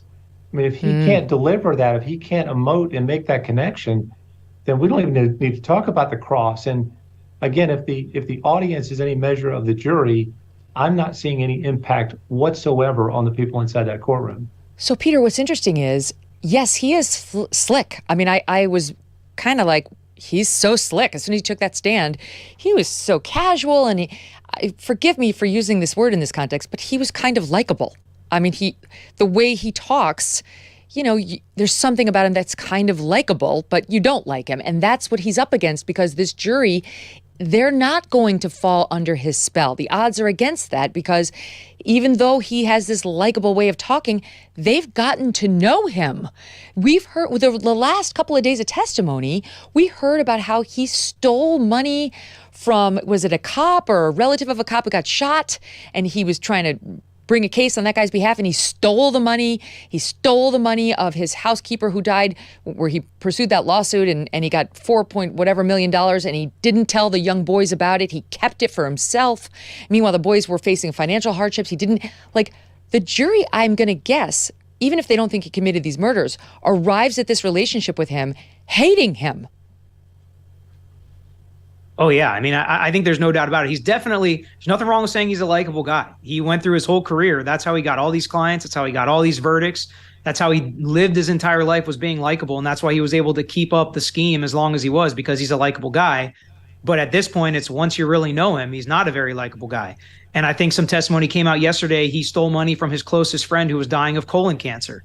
I mean, it does not stop with what this guy is capable of, which is exactly the reason that they keep propensity evidence out of cases like this, which is, I think that's going to be an interesting discussion on appeal. Explain that. I mean, there's a lot of stuff to not like about him, but Mark Ball, one of his law partners yesterday, and I know Ronnie knows much more about this than I do, because I know he's been involved in some of this. But Mark Ball yesterday, I thought, put it perfectly. He's a jackass. I don't like him. He's a bad guy for stealing money, but just because he's done all that does not then mean he's done what he's accused of doing here in this courtroom. Doesn't mean he didn't do it. But we have a little bit of that. We'll play it, and then we'll get Ronnie to respond. Go ahead. When September the 2nd hit, it changed everything that I knew about Alec. I would have never believed that a guy that, was like family would have ever stolen from me, would have stolen from his family, would have stolen from his clients, or any of that. And so immediately you've got this rage, this emotion that you've got. And then on the 3rd, we go through this whole ordeal of determination. And then the 4th, it hits, and you're like, did the jackass kill himself because of anything else? And then as time progressed on and you see the scope of it, I mean, I don't know the guy that after September the 3rd and leading out, I don't know who that guy is. I mean, that's not Alec that I knew, right, and Alec that I loved, and Alec that all of us loved. Just to set that up, Ronnie, for the audience before I get to you, that was him on cross-examination. He was Alec Murdaugh's witness, and he's talking about how 3 months after the double murders, Alec Murdaugh staged a fake attempted murder on himself. They said it was an attempt to suicide by, with help from somebody else, so that he could get his remaining son a $10 million life insurance policy.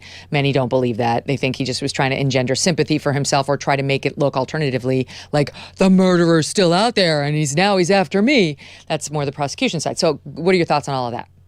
Yeah, so Mark Ball, I thought he was a compelling witness. I thought he was a real boomerang witness, right? So the defense calls him, really for two purposes. One, to say that the investigation was sloppy because Mark had visited the scene as well and saw things there that disturbed him. We all heard that testimony. But also, like a golf ball size of a piece of Paul's skull, which both made you feel like sick and horrified about the nature of this crime, but also reminded you, what was that doing there? Like, why the defense is doing a good job of showing us how crappy the SLED managed the crime scene. Sorry, go ahead, Ronnie. Yeah, no, the forensics are terrible. And if there's a sweet spot for the defense, it's hang on the motive, hang on the forensics, right? But so they bring in Mark for that purpose. And by the end of it, Mark has to sit there and catalog all the different thefts that Alex engaged in, all the different victims that he left behind, and then culminate with that testimony that you just played that said, I knew the guy for 30 years. Now looking back on it, I don't think I know him at all. So he is this chameleon. He's a skilled and cunning liar. And it's not just the theft of money, but it's the theft by deceit.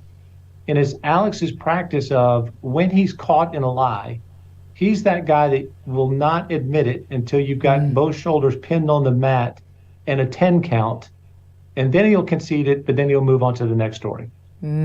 Yes, that's what he's doing right now, I believe, with respect to that Snapchat video where, you had witness after witness because it was just voices. There's a video from an hour before the murders actually showing him. But then there's a video where you just hear him 4 minutes before, or 5 to 6 minutes before. And on that one, we had witness after witness say, I am 100% sure, who know the family forever, including him. That's Alec. That's Alec Murdaugh. That's Alec, that's Paul, and that's Maggie. Moments before the murder, he had no choice but to concede that it had been a lie, that when he told law enforcement he wasn't there and he was inside sleeping. So one of the things, so Ronnie points out that no one's shedding a tear yet, Peter. Like, I think people are sorry sitting there, arms crossed, defensive, like, but he's working it. And you know who is shedding tears, or at least pretending to? Alec Murdaugh, who a couple of times broke down in tears, or at least purported to. Here's a little bit of that when he's talking about going back to grab a gun from the house. This is the allegedly innocent Alec stumbling upon the crime scene, wondering what's next. It's sought for 35. Why did you go back to the house to get a gun? I just didn't know. I didn't know. I mean, saw it. I don't know. I mean, it's just, I didn't know if somebody was still out there. A few moments like that with the sniffing and the voice breaking. I mean, to me, that looked like maybe he was, flirting with the verge of tears. But for me, that was because he's probably going to prison for the rest of his life. I mean, is it really that hard to conjure up a few emotional moments if you're that defendant?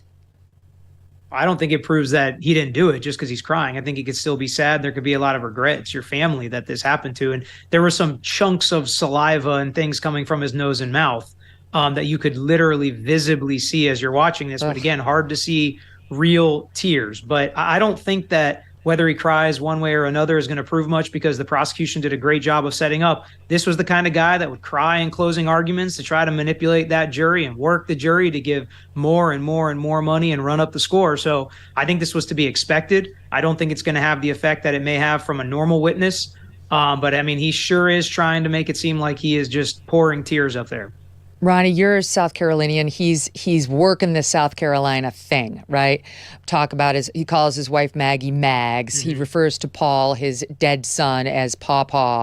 And that's what we call him, Paw Paw. Every time. He's got his pet name for his boy whenever he refers to him. He's got the South Carolina thing, talking about his mama and, what she was like and how they love the housekeeper. And he's leaning into it. I think is a big manipulation. But what's your reaction to, how he's working that angle and trying to charm this jury? Well, I got to tell you, I'm a native Charlestonian. We're not all plantation owners down here, so he kind of has rich Southerner problems, and I would worry for him that that's what he's communicating. We don't all have kennels and dove fields and duck ponds and housekeepers and multiple properties, so he's got a whole lot of rich Southern problems going on, and I don't really know how that's touching this jury. He seems to be on his heels about the fact that he touched the bodies. I'm not sure what's happening here, but they spent some time on why he allegedly, again, under his story, walked in, there they are, dead in the kennels, shot, brutally shot. And they talked about, Paul's brain being on the ceilings. This is allegedly what he walked into. And this is Alec discussing at SOT 33. What did you do when you went up to Paul at some point in time? Paul was so bad. At some point, I know I tried to check him for a pulse. I know I tried to turn him over. When you say you tried to turn him over, why were you trying to turn him over? I don't know. I don't know why I tried to turn him over. Me and my boys laying face down. And he's done the way he's done. His head was the way his head was. I could see his brain laying on the sidewalk. What's going on there, Peter? Why are they having this intentional exchange? So, I mean, I think they're trying to explain away why and how he did what he says he did with he was in shock. He's just not sure. Although he was very specific at one point saying that he picked him up by his belt loop and the phone popped out. That was a very specific fact. And you pick somebody up by their belt loop, I guess, as a way that you don't get blood all over you. But again, I'm not sure how he specifically checked their pulses and just got a little bit of blood on the fingertips, which is how he's trying to explain away the fact that there was so little blood on his clothes, but a little bit of blood in the Suburban. Here's what they're doing. They're connecting dots with a plausible story that I don't think they needed to call Alec Murdaugh to do. I think they could have argued all of this in closing argument without opening him up to cross-examination. He has not given us one single fact the other evidence didn't already point to as the way that the defense is presenting it. And that's why I still so far don't see a reason why the defense called Alec Murdaugh, except for the fact that he wanted to take that stand and he wanted to talk to this jury. Right. And if you want to do it as the defendant, you're allowed to do it even if your defense counsel has advised against it. It's ultimately your call. You know, he gets into the crime scene a little, and he talks about, sort of arriving there. I wonder, like, one of the other big things about that was against him, Ronnie, was the outfit change. I think there's new testimony. What I heard this morning was there's new testimony by Alec about his clothes, because you had his housekeeper take the stand and talk about him being in one outfit when he went off to work. Then we saw the video on Paul's phone an hour before the murders in which he had on this sort of turquoise t-shirt and khaki pants. Then the next thing we see is him being interrogated by cops after the murders, and he's got on shorts and a white shirt. So by my count, the prosecution has gotten in 3 outfits in front of the jury on the day of the murders. He testified, no, I went to work in that turquoise shirt and pants that were on the video you saw from an hour before the murder.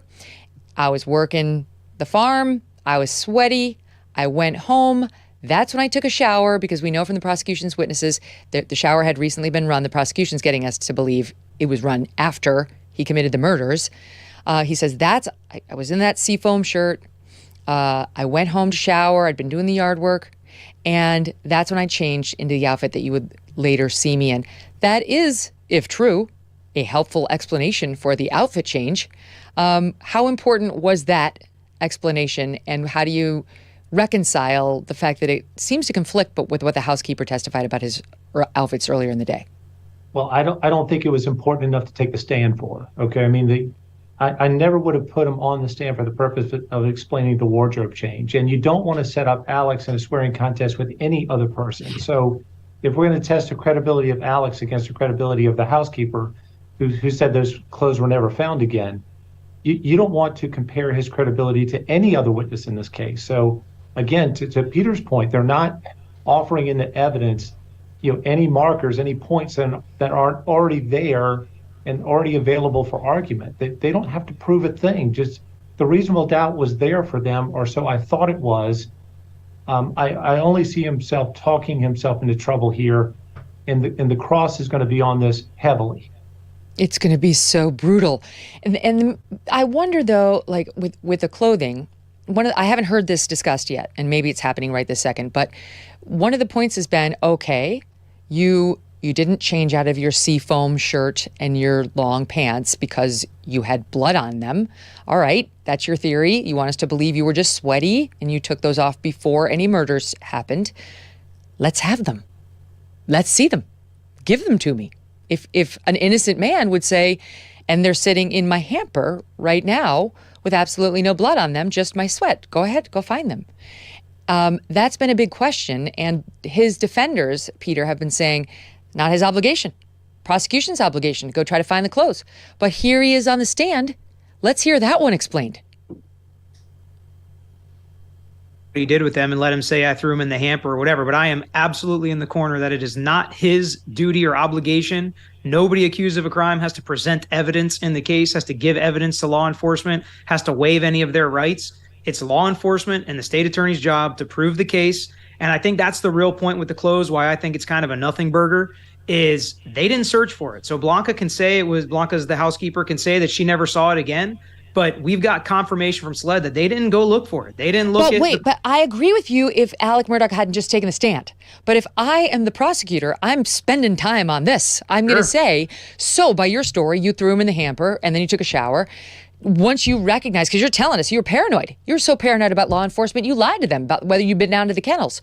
So you must have realized it's important for me to maintain those earlier clothes. Somebody's going to think I did an outfit change because I shot my wife and son.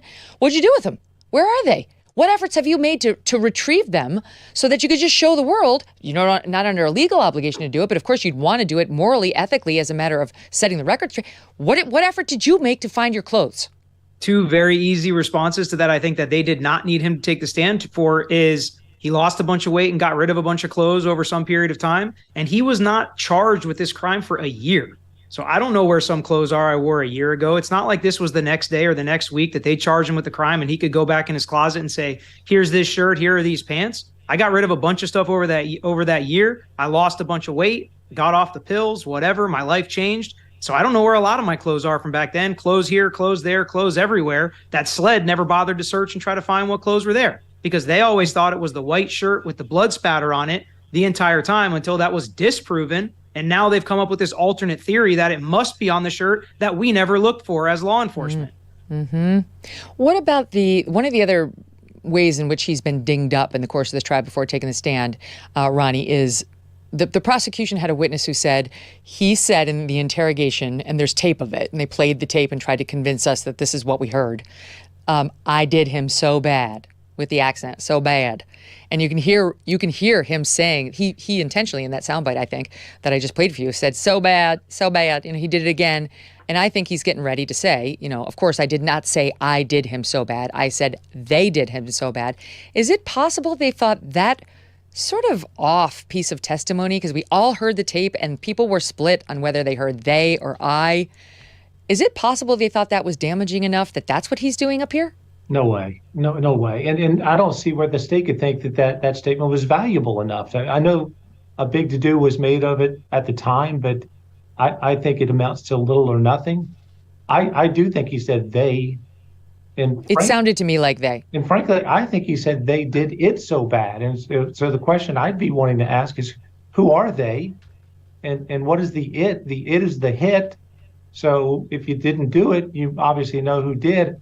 I mean, the more plausible theory is he arranged for something that he thought was going to be a more romantic hit, where it's like the movies and you just put the silencer on the pistol and everybody goes to sleep, and he comes upon this terrible crime scene where they did it so bad. I mean, I don't know what that means. It's not a confession, and it's certainly no reason to put Alec Murdaugh on the stand. Oh, that's interesting. All right, wait, I want to ask you about that, the possibility that he had somebody else commit the murder rather than himself. But first, let me just take this soundbite. This is from Buster Murdaugh, who did take the stand in his father's defense. We'd been speculating all along. Will he? Won't he? If he does take the stand, will it be as a prosecution witness? No, it wasn't. It was as a witness for the defense. It wasn't like hugely big, I have to say, but Buster Murdaugh was asked about that moment we were just discussing. Here's what he said. Were you here when a video was played of an interview with your dad on June 10th? Yes, sir. And there was a question about whether your dad said, I did him so bad, or they did him so bad. Do you remember that? Yes, sir. Do you recognize your dad's voice? I do. If you listen to it, would you be able to tell the jury whether it's I or they? Yes, sir. Your Honor, I'd like to pull up Exhibit 153, the clip. Sitting on top of the day is so it's so bad. It's so bad. What did your dad say? Said they did him so bad. Was that the first time you'd heard him say they did him so bad? No, sir. When was the first time you heard him say they did him so bad? First time I heard him say that was the night that I went down to Moselle, the night of June the 7th. Did he say that more than one time? He did. You guys tell me, but the biggest point of Buster was to show the jury Buster still believes in his dad. Buster knows better than anybody whether his dad is capable of this and is still on his side. What do you think, Peter? Yeah, I mean, that's what I said. I said I think it's huge for the defense when it first happened. And everybody's like, what? He didn't even say anything. What's the big deal that he testified for the defense? He didn't do anything to help his dad. He was emotionless. Said, I'm old enough to remember at the beginning of the trial when a lot of us were discussing, is he going to testify for the state? Is he going to testify to defense? Is he going to sit behind the state? Is he going to sit behind the defense? Who's he supporting? The fact that he was a witness for his dad, clearly does not believe his dad did this, I think was a huge win for the defense, even though not a ton came out of his testimony. I agree with you. It wasn't all that impactful. It got a couple of points across, but the overall theme that he still supports his dad and does not believe his dad did this. He saw his dad the night of, right after it happened. He spoke to his dad after the murders occurred while his dad was driving to his grandmother's house, and he seemed totally normal. And then he was with his dad the days following. I think that was important for the defense that he came and just testified at all to support his dad. All right, I'm going to take a quick break, but when we come back, I want to talk about what Alec Murdaugh says the story is of that night. He told the story. He is now on record as having said exactly what happened in the house that night. It was all very matter of fact, very normal evening, clearly trying to show this jury like nothing unusual was amiss. You know, I had no reason to believe anything was going to happen, and I wasn't involved. It was very interesting the way he sort of spun it as just a normal night at home for a normal American family. We'll pick it up there with Ronnie and Peter right after this.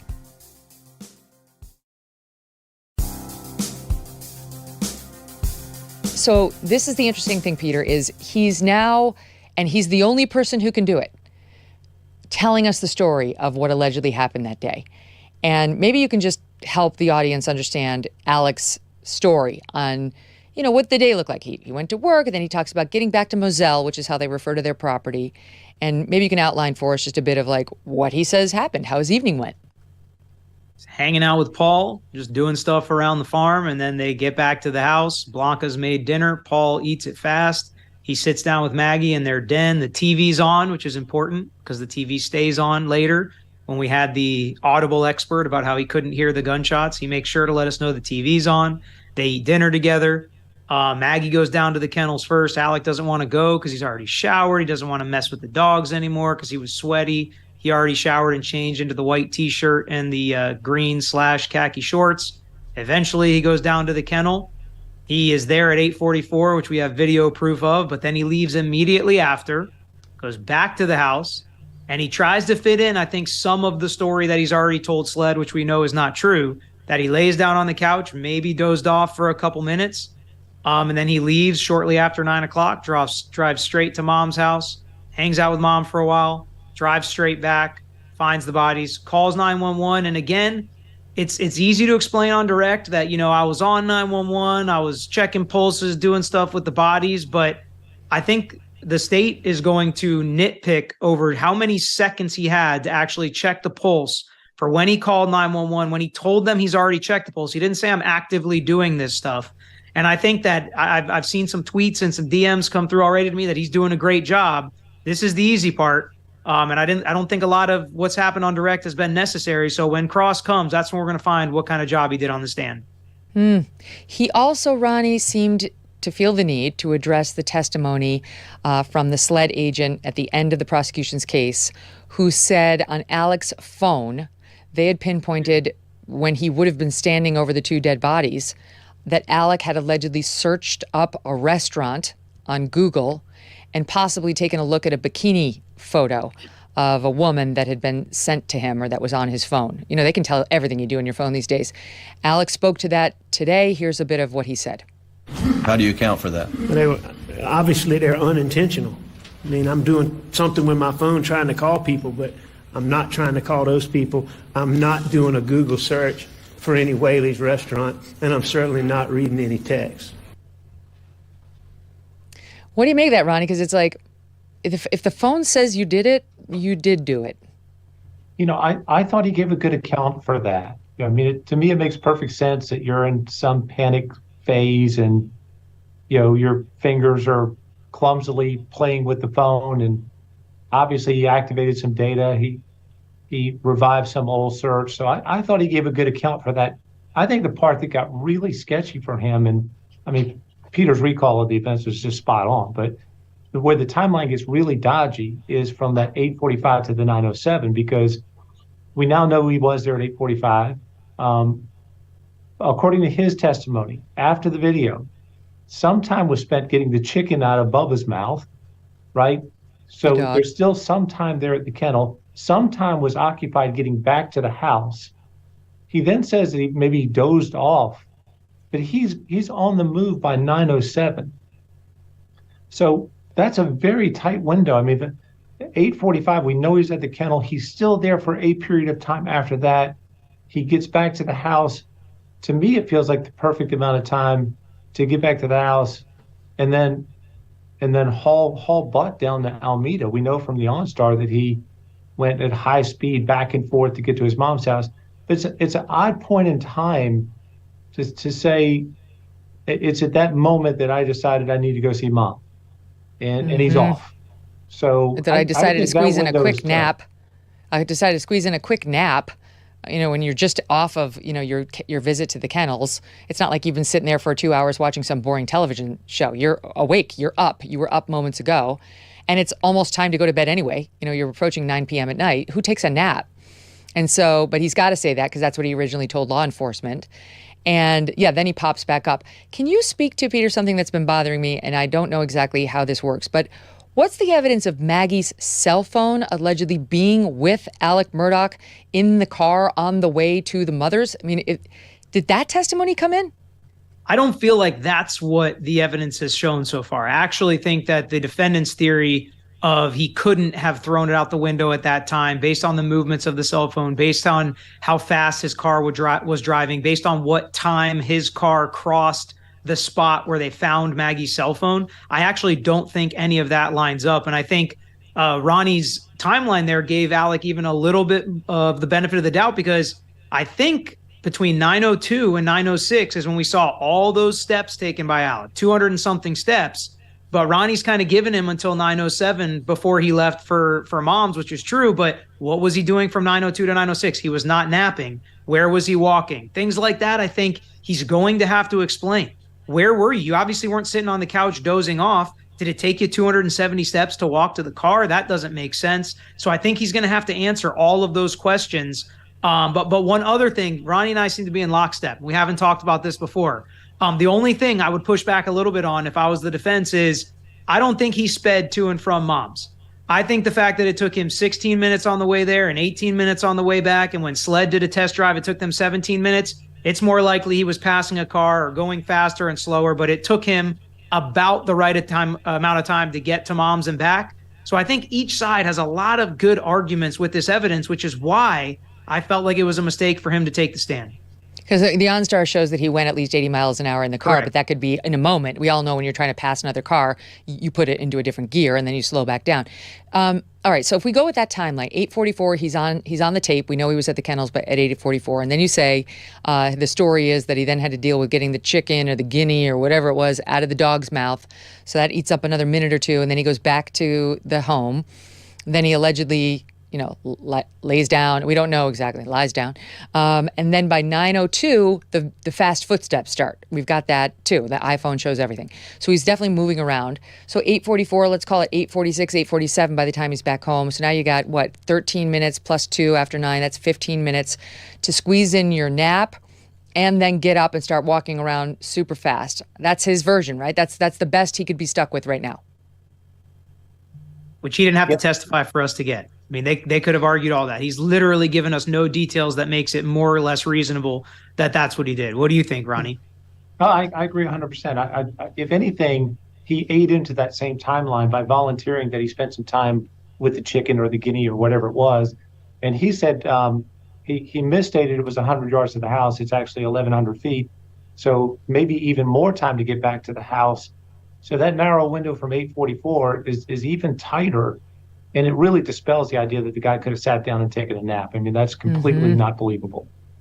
The testimony from law enforcement, forgive me, from the defense witness, the so-called expert witness who, I don't know how much of an expert this guy was in actual forensics of a crime scene or firearms. It seemed to me they found a guy who they'd been using in another way, and the guy agreed to be their expert in this. And that's the guy who's couldn't be Alec Murdaugh because Alec Murdaugh is 6'4", and I think that this shooter was either 5'2" or 5'4", given the way the bullets entered the victims.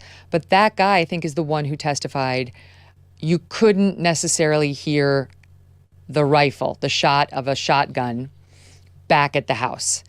And correct me if I'm wrong, but Ronnie, the prosecution did not introduce any testimony on that. They probably didn't go there because they didn't want to know if it was, they just want people to assume you could hear a shotgun up at the house 1,100 feet away or whatever it was.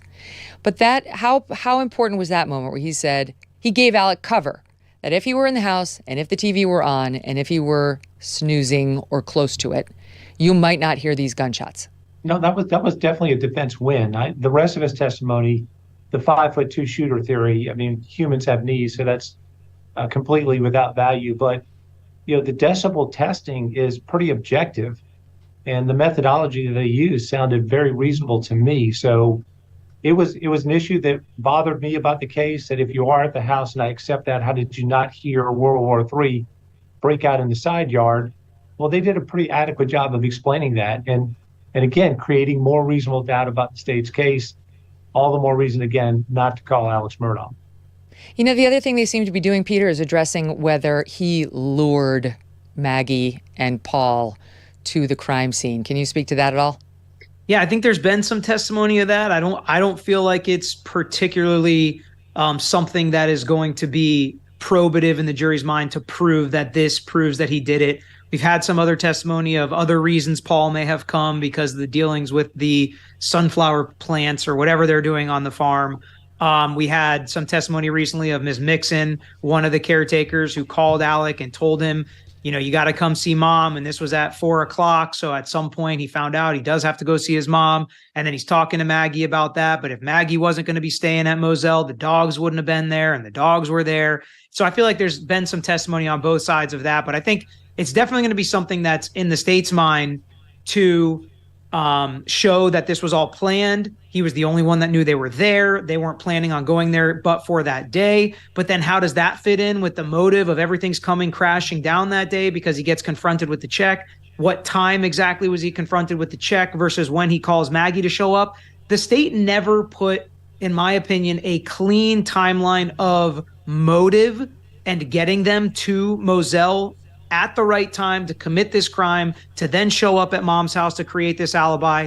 Instead, they've just kind of given conclusory statements about, oh, this is what happened. He lured them there. Financial motive was closing in, decided to kill them, and then create an alibi. And again, I think that goes just not the state attorney's fault or the attorney general's fault, but that goes to the investigation, that goes to SLED. They're just missing a lot of evidence. I'll challenge that a little because I thought they did a good job of establishing that he lured Maggie there. That the sister talked about how he got her there by saying, "I want you here to go visit."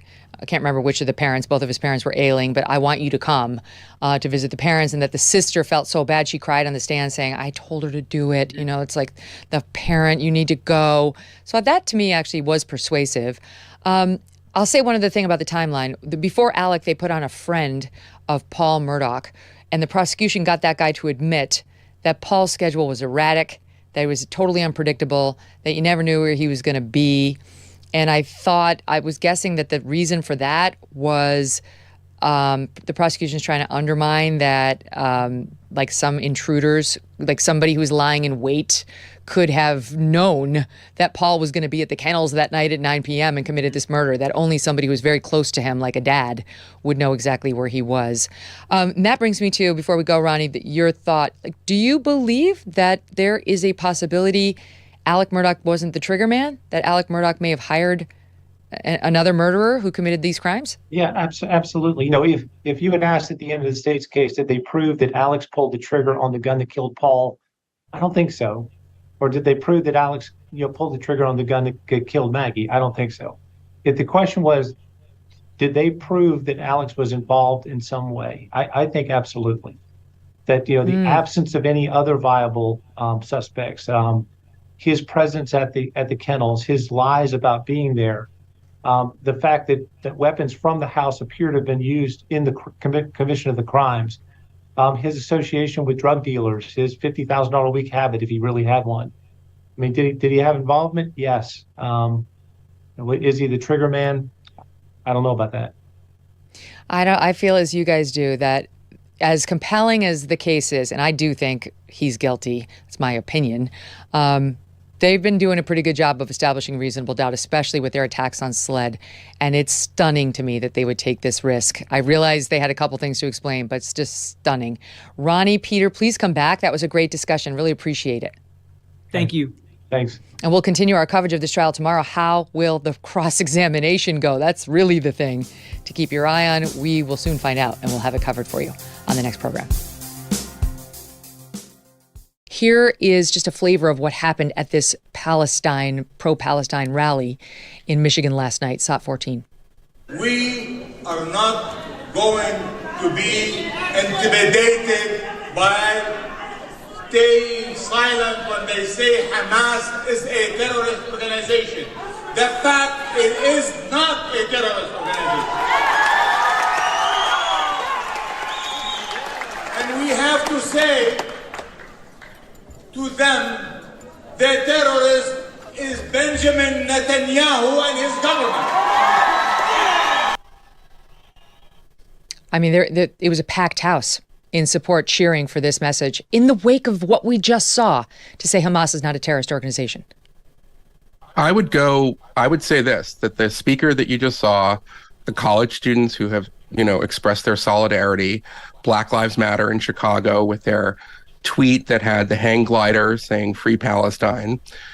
These people in the left and outside of, the area are traitors, not just to the Palestinian cause. They are false friends. What Hamas has done, and if it's true that it was on behalf of Iran, is going to bring misery to Palestinians, full stop. It's going to diplomatically and internationally isolate the Palestinian movement. It does not accomplish anything. And it is, in my view, racist to assume that Palestinians are savages and would endorse the savagery of the groups that purport to rule them. So when I see that man saying that Hamas are not terrorists and the real terrorist is Israel, I think as a Jew that it's disgusting. But I also think, just as a human being, that this is no friend of the Palestinians. This is not somebody who has the best interests of Palestinians in mind. This is somebody who is reveling and glorying the murder of Jews, and it's disgusting. The report just breaking now via I-24 News. The Israeli Defense Force says it has not identified any impact and no reports of wounded following drone infiltration alerts in northern Israel. So we heard the sirens and we saw the initial reports, but they're not identifying any wounded or impact from the infiltration so far. That story's developing, and we'll see where it goes. The leftist lawmakers seem to be really struggling right now on how to message this, Eli. I bring you Ed Markey, who is holding an event, senator from Massachusetts, yesterday.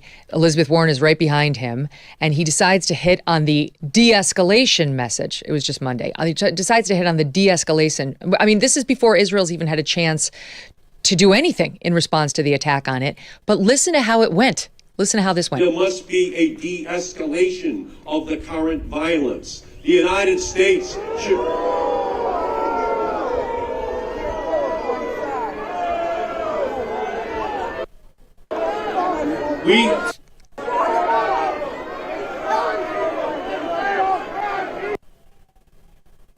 He looks befuddled. And this is a left-wing crowd. Who else shows up to listen to Ed Markey and Senator Elizabeth Warren speak? I think that the moment has really, I think what we heard there is zombie peace processing. I mean, this is the talking points of 25 years ago and the Clinton administration, the cycle of violence, looking at root causes of savagery. And, it's hard to sort of let it go, has been the talking point now for Democrats. And, with some, 10, 15 years ago, Republicans too. And it no longer applies. These people have shown us who they are, and we have to act accordingly. I think the Benjamin Netanyahu and Israeli spokesman have been right when they say that Hamas is like ISIS. I would say that, they are like, the sort of savage hordes throughout human history, whether they're the Mongols or the Romans or the Mesopotamians. But the only thing you can do in the face of such evil is to wipe it out. The media is complicit in that same message that Ed Markey just attempted. Not only do they try to downplay the evils of Hamas by, the way they reference Hamas, but they are very pro de-escalation as a norm and will probably quickly switch to that message entirely. I'll give you just a couple of examples that jumped out at me. New York Times. They published a story, Hamas leaves trail of terror in Israel, and in it they referred to Hamas terrorists. Then they changed, this is via Greg Price on Twitter, then they changed it to Hamas leaves trail of terror in Israel and changed it from Hamas terrorists to Hamas gunmen. Even the president is saying terrorists. It's okay, New York Times, you can say it. Up north, the Canadian Broadcasting Corp, which is even further left than MSNBC, if that's possible, they sent out a memo that was leaked, their director of journalistic standards, to all their journalists saying, do not refer to militants, soldiers, or anyone else as terrorists. They say that's opinion, not fact. Even the Canadians and their government recognize Hamas as a terrorist group. So why won't they write it? I mean, I could argue that I agree with the CBC. We shouldn't call them terrorists. We should call them diabolical barbarians. I mean, are you serious?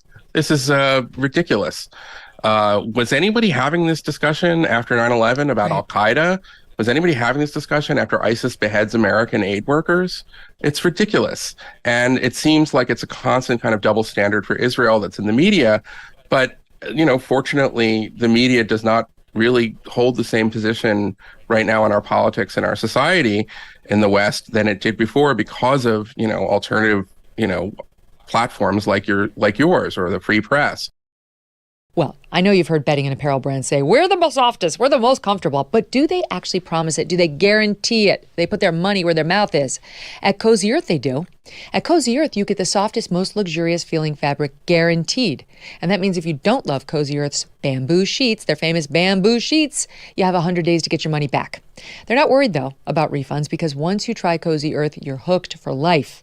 Start with Cozy Earth's best-selling bamboo sheet set, made of 100% premium viscose from bamboo. Super soft, ethically sourced sheets, which regulate your temperature, keeping you cool in the summer and cozy in the winter months. And it's not just sheets. They've got pajamas, loungewear, bath towels, and much more. Unbelievably soft, unforgettably comfortable. The coziest way to make your home a sanctuary. And don't forget Cozy Earth's guarantee. All of their products can be returned or exchanged within 100 days and include an additional 10-year warranty against defects. CozyEarth.com. Enter code Megyn at checkout for up to 40% off your order. CozyEarth.com. Promo code MEGYN. CozyEarth.com. Hey, thanks so much for watching. If you like what you just saw, hit the subscribe button for more clips and full episodes. Your reaction to the fact that the defense put Alec Murdaugh on the stand at all, and your thoughts on how it's going so far? Well, number one, I don't know that I would probably take issue with the defense put him up. This is one of the only decisions that the defendant absolutely controls, meaning Murdaugh can be advised by his lawyers not to take the stand. I've been in a situation where I've actually, in a murder case on repeated times, told a client, it's over my dead body, and the client says, I don't care, and testifies anyway.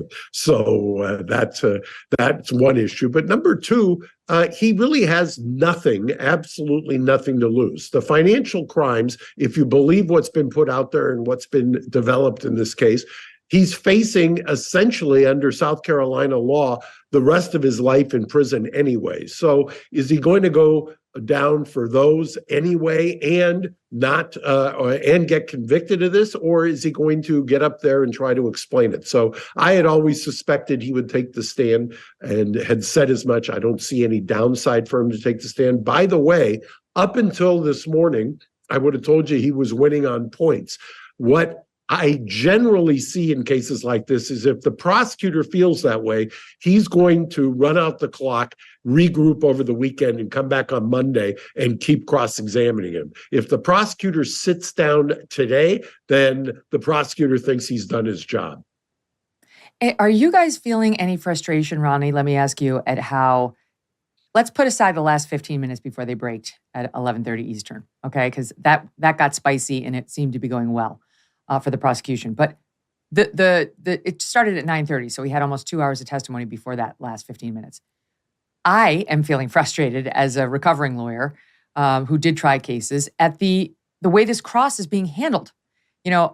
It's not that, like, we're always taught, and in actual practice, most skilled cross-examiners only want yeses or nos from the person they're crossing. And then you went down to the kennels, didn't you? And you saw Maggie and Paul, didn't you? And you spent the following amount of time there, didn't you? And yet you told this jury yesterday that for the first time, whatever, when you spoke to law enforcement days after the murders and the night of the murder, you claimed you never went to the kennels. Isn't that true? Yes or no, sir? This calls for a yes or you control the witness.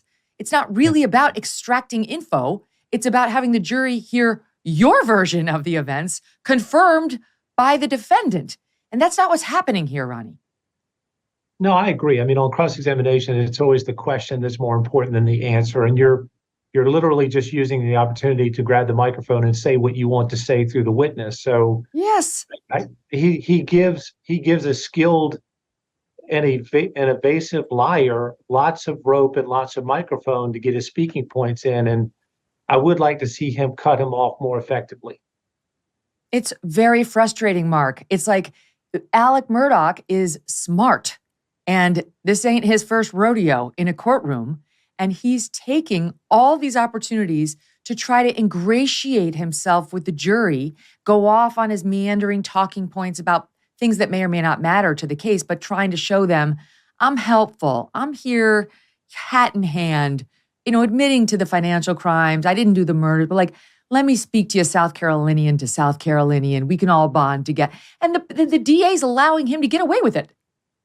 Well, there's one thing that we probably should talk about. We are watching this and not in the courtroom. If you believe what's happening or what's being reported in the courtroom, yesterday I heard at least 2 reporters say that at least 2 jurors were crying during his testimony. Another juror apparently pushed some Kleenex towards him. If the prosecutor is seeing this, he may want to kind of run out the clock, which is what it seems like they're doing right now. To follow up on your point, the fact that they've spent so much time in what Dick Harpootlian said yesterday before they recessed is, I haven't heard the word murder for the last 2 hours.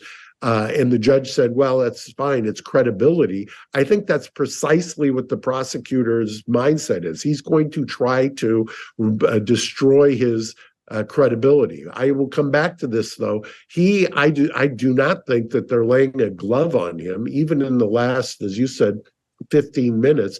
It appears to me that he has endeared himself to at least a number of these jurors. That's all he needs in this case. A hung jury for him is as good as a win. It's right. You're exactly right. A hung jury is a huge win for Alec Murdaugh, and so he just needs one. Ronnie, when you listen to this guy on the stand, to me, as somebody who very recently interviewed the human lie detector, Phil Houston, developed the CIA's deception detection program that they're still using to this day, was at the CIA for 25 years actually doing this. So I'm not joking when I say he's a human lie detector. He actually is.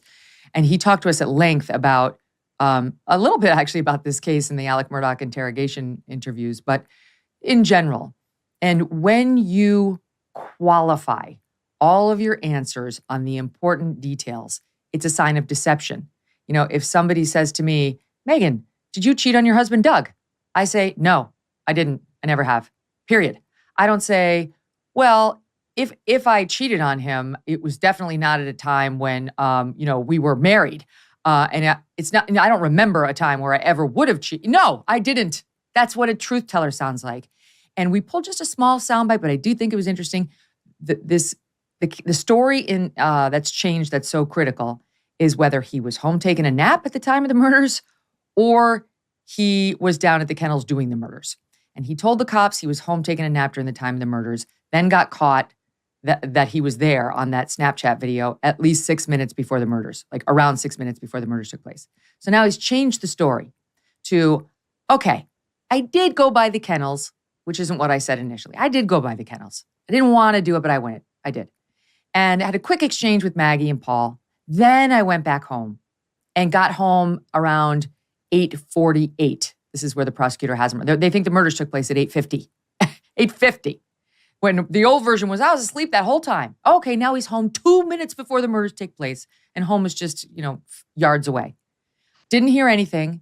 And we've gone from I napped for an hour to I dozed. Maybe I dozed. I didn't. Well, and here's just a little bit of how he sounded on his alleged nap. All right, this is soundbite 3. Taking a nap, if I took a nap, but when I got up from laying down, as I was getting ready to go to my mom's, there was a point in time where I thought Maggie and Paul had come back. All right, so just hold that, because he goes on a little bit more in soundbite 6 about his alleged nap. All right, before you said you'd been napping for an hour or so, or napping that entire time, but now you lay down on the couch? That's correct. All right, and maybe doze for a second? Maybe. According to your new story? How long did you doze? If I dozed, extremely short time. Extremely short time? Because you would agree with me that at 9:02, you're up and moving, according to the data. I agree that according to that data, my phone's recording steps at whatever time it is, 9:02 something. How long did it take you, if you're at the house at 8:49, how long before you went and laid on the couch? I would have gone straight to the couch, probably. I may have gone by the sink, or I may have gotten a spit cup, but it would have been basically straight to the couch. If I did, I would have, I may have, that's what a liar sounds like, Ronnie. Yeah, it's a ridiculous story, and the danger of having him put on the stand at all. I thought the defense was gaining great ground on a weak motive, on weak forensics, and on a rush to judgment by the investigator. So they had all of that in their camp. I agree with Mark. It sounds like this is the witness who just had to testify, but by him testifying, they turned a very complex case into a single issue case, which is, do you believe Alex Murdaugh? And to put a finer point on it, is a single issue case on one lie in particular. Why did you lie to the police about having not been at the kennels? And the account he gives for that lie, I think, is preposterous. So this is the hazard of having him testify, or him insisting on testifying. Because if you recall back to the reason he gave for having lied, it's not that the drugs made him do it, it's that his addiction made him paranoid and made him not trust the police. Although he's been a solicitor, he's a third generation solicitor, he is the law in Hampton County. So it's a ridiculous story. And now he's got to back into version 2 that puts him safely away from the murder at the time it actually takes place. So he's put himself in quite a corner by electing to testify the way he has. Mark, just react to that last soundbite. I may have napped. I probably would have. I may have gotten a spit cup when I napped. If I napped, the old story on camera, 2 cops, was I napped for 1 hour. Now, could you put more qualifiers in the on-stand testimony? Well, so one of the things, my father was a homicide prosecutor, and he always used to say that it doesn't matter what happens in a trial once the defendant takes the stand, because then the jurors are going to go back into that jury room and all they're going to talk about is what did the defendant say. And here, that's what they're going to be focused on. I don't agree so far. And like I say, I think it's premature to make a judgment until we see whether they go the rest of the afternoon, regroup, and come back on Monday, or whether they just sit down.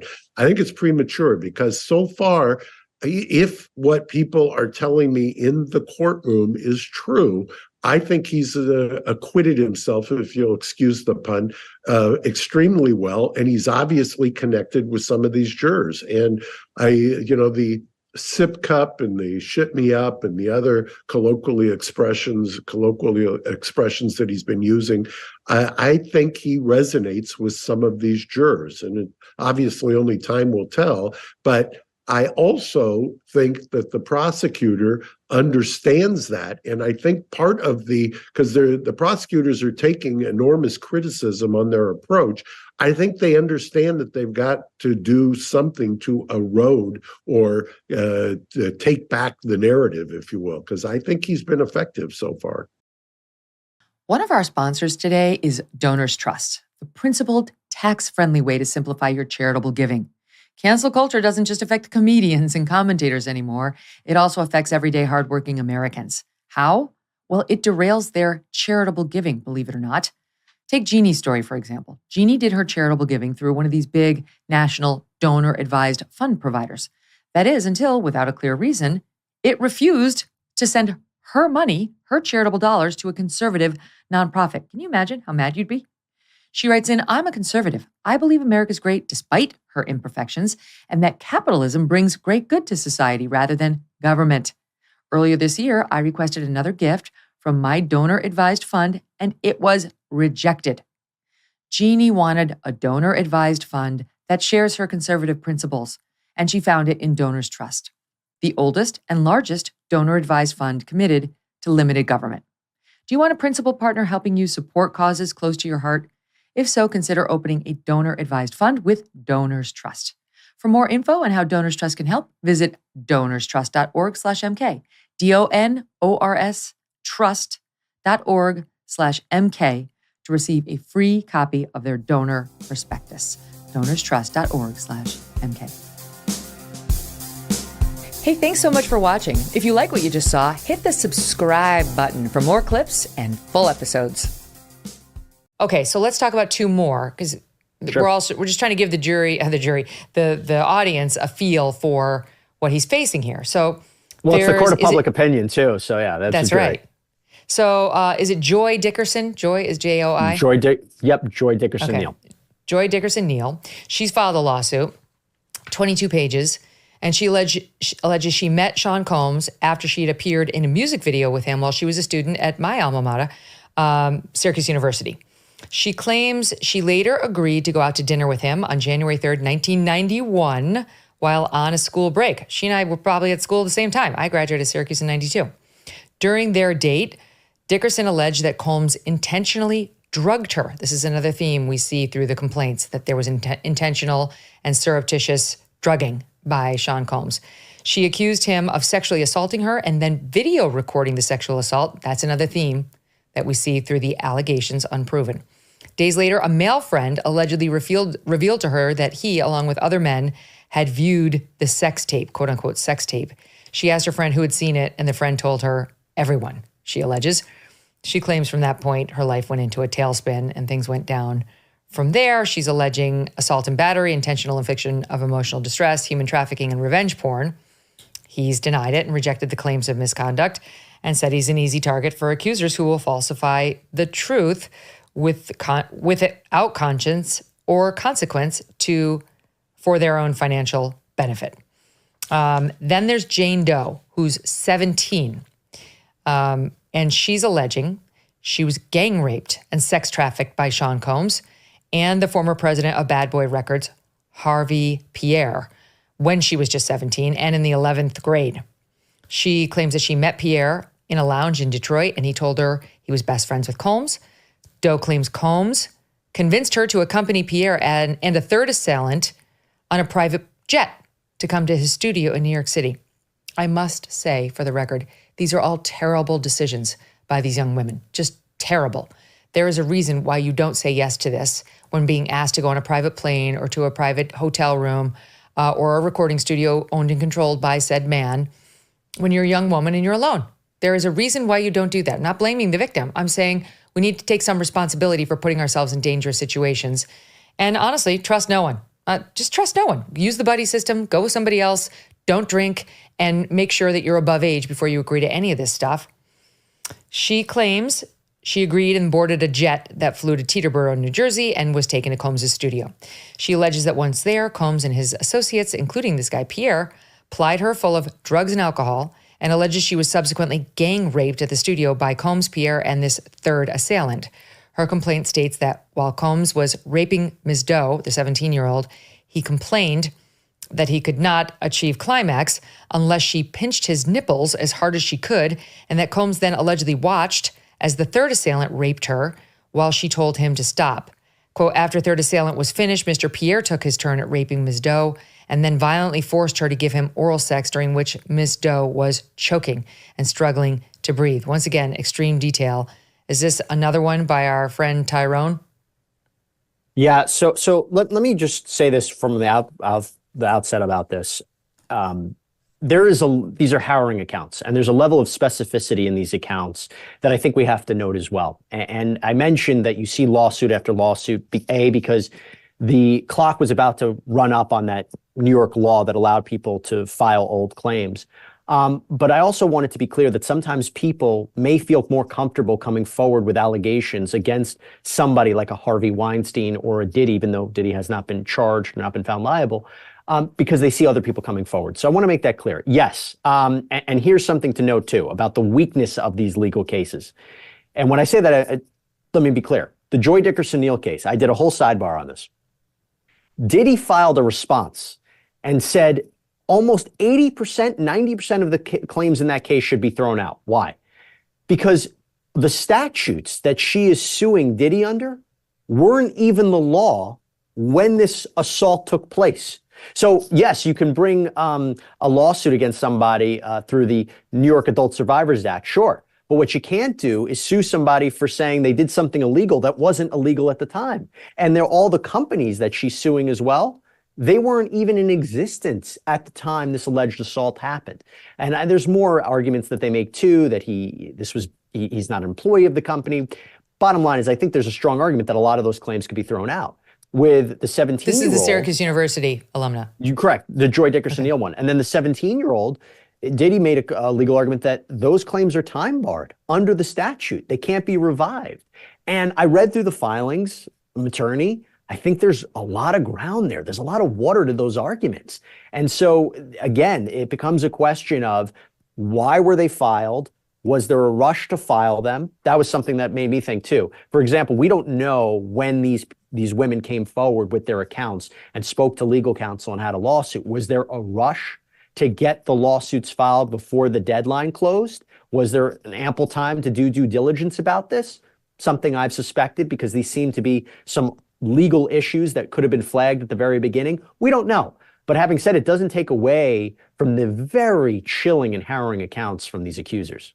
Yeah, in that last case, the Jane Doe who says she was 17 when this terrible thing happened to her, and the defendants state that she cannot allege what day or time of year the alleged incident occurred, yet purports to miraculously recall the most prurient details with specificity. And then they do argue that it's time barred and just brought too late, so that she's out of time on it. Being in debt is like sinking in quicksand. You're trapped. You feel helpless. And the harder you struggle, the deeper in debt you can get. Been there. If you are trapped in debt, let me throw you a lifeline. Done with Debt. Done with Debt has created a new strategy with one goal in mind: to get you out of debt quickly and permanently. Done with Debt stands between you and your bill collectors. Then they negotiate a plan to end your debt permanently, without bankruptcy and without loans. They can get you out of debt quickly, and they can put more cash in your pocket monthly. But you do need to contact Done with Debt soon, because some debt solutions expire. It's super easy to get started. Just go to donewithdebt.com and get a free consultation. What do you have to lose? Talk with one of their experts about a strategy that will end your debt faster and easier than you thought possible. Visit donewithdebt.com. That's donewithdebt.com. Hey, thanks so much for watching. If you like what you just saw, hit the subscribe button for more clips and full episodes. What I'm seeing in the news right now, people reacting pretty strongly to people like Amber Rose, who got up there. She's a rapper in her own right. She's, I think, best known for being Kanye West's ex-girlfriend. She's got 24 million followers on Instagram. She is of mixed race, which is relevant to her appearance at this RNC, because she got up there and talked about how she used to hate Donald Trump, thinking he was a racist, and then rethought it. I'm going to get your reaction to her first. SOT 25. And I believe the left-wing propaganda that Donald Trump was a racist. My father said, "No, he's not, Amber. What are you talking about?" And when I insisted, he said, "Prove it." So to prove my father wrong, I did my research and looked into all things Donald Trump. I realized Donald Trump and his supporters don't care if you're black, white, gay, or straight. It's all love.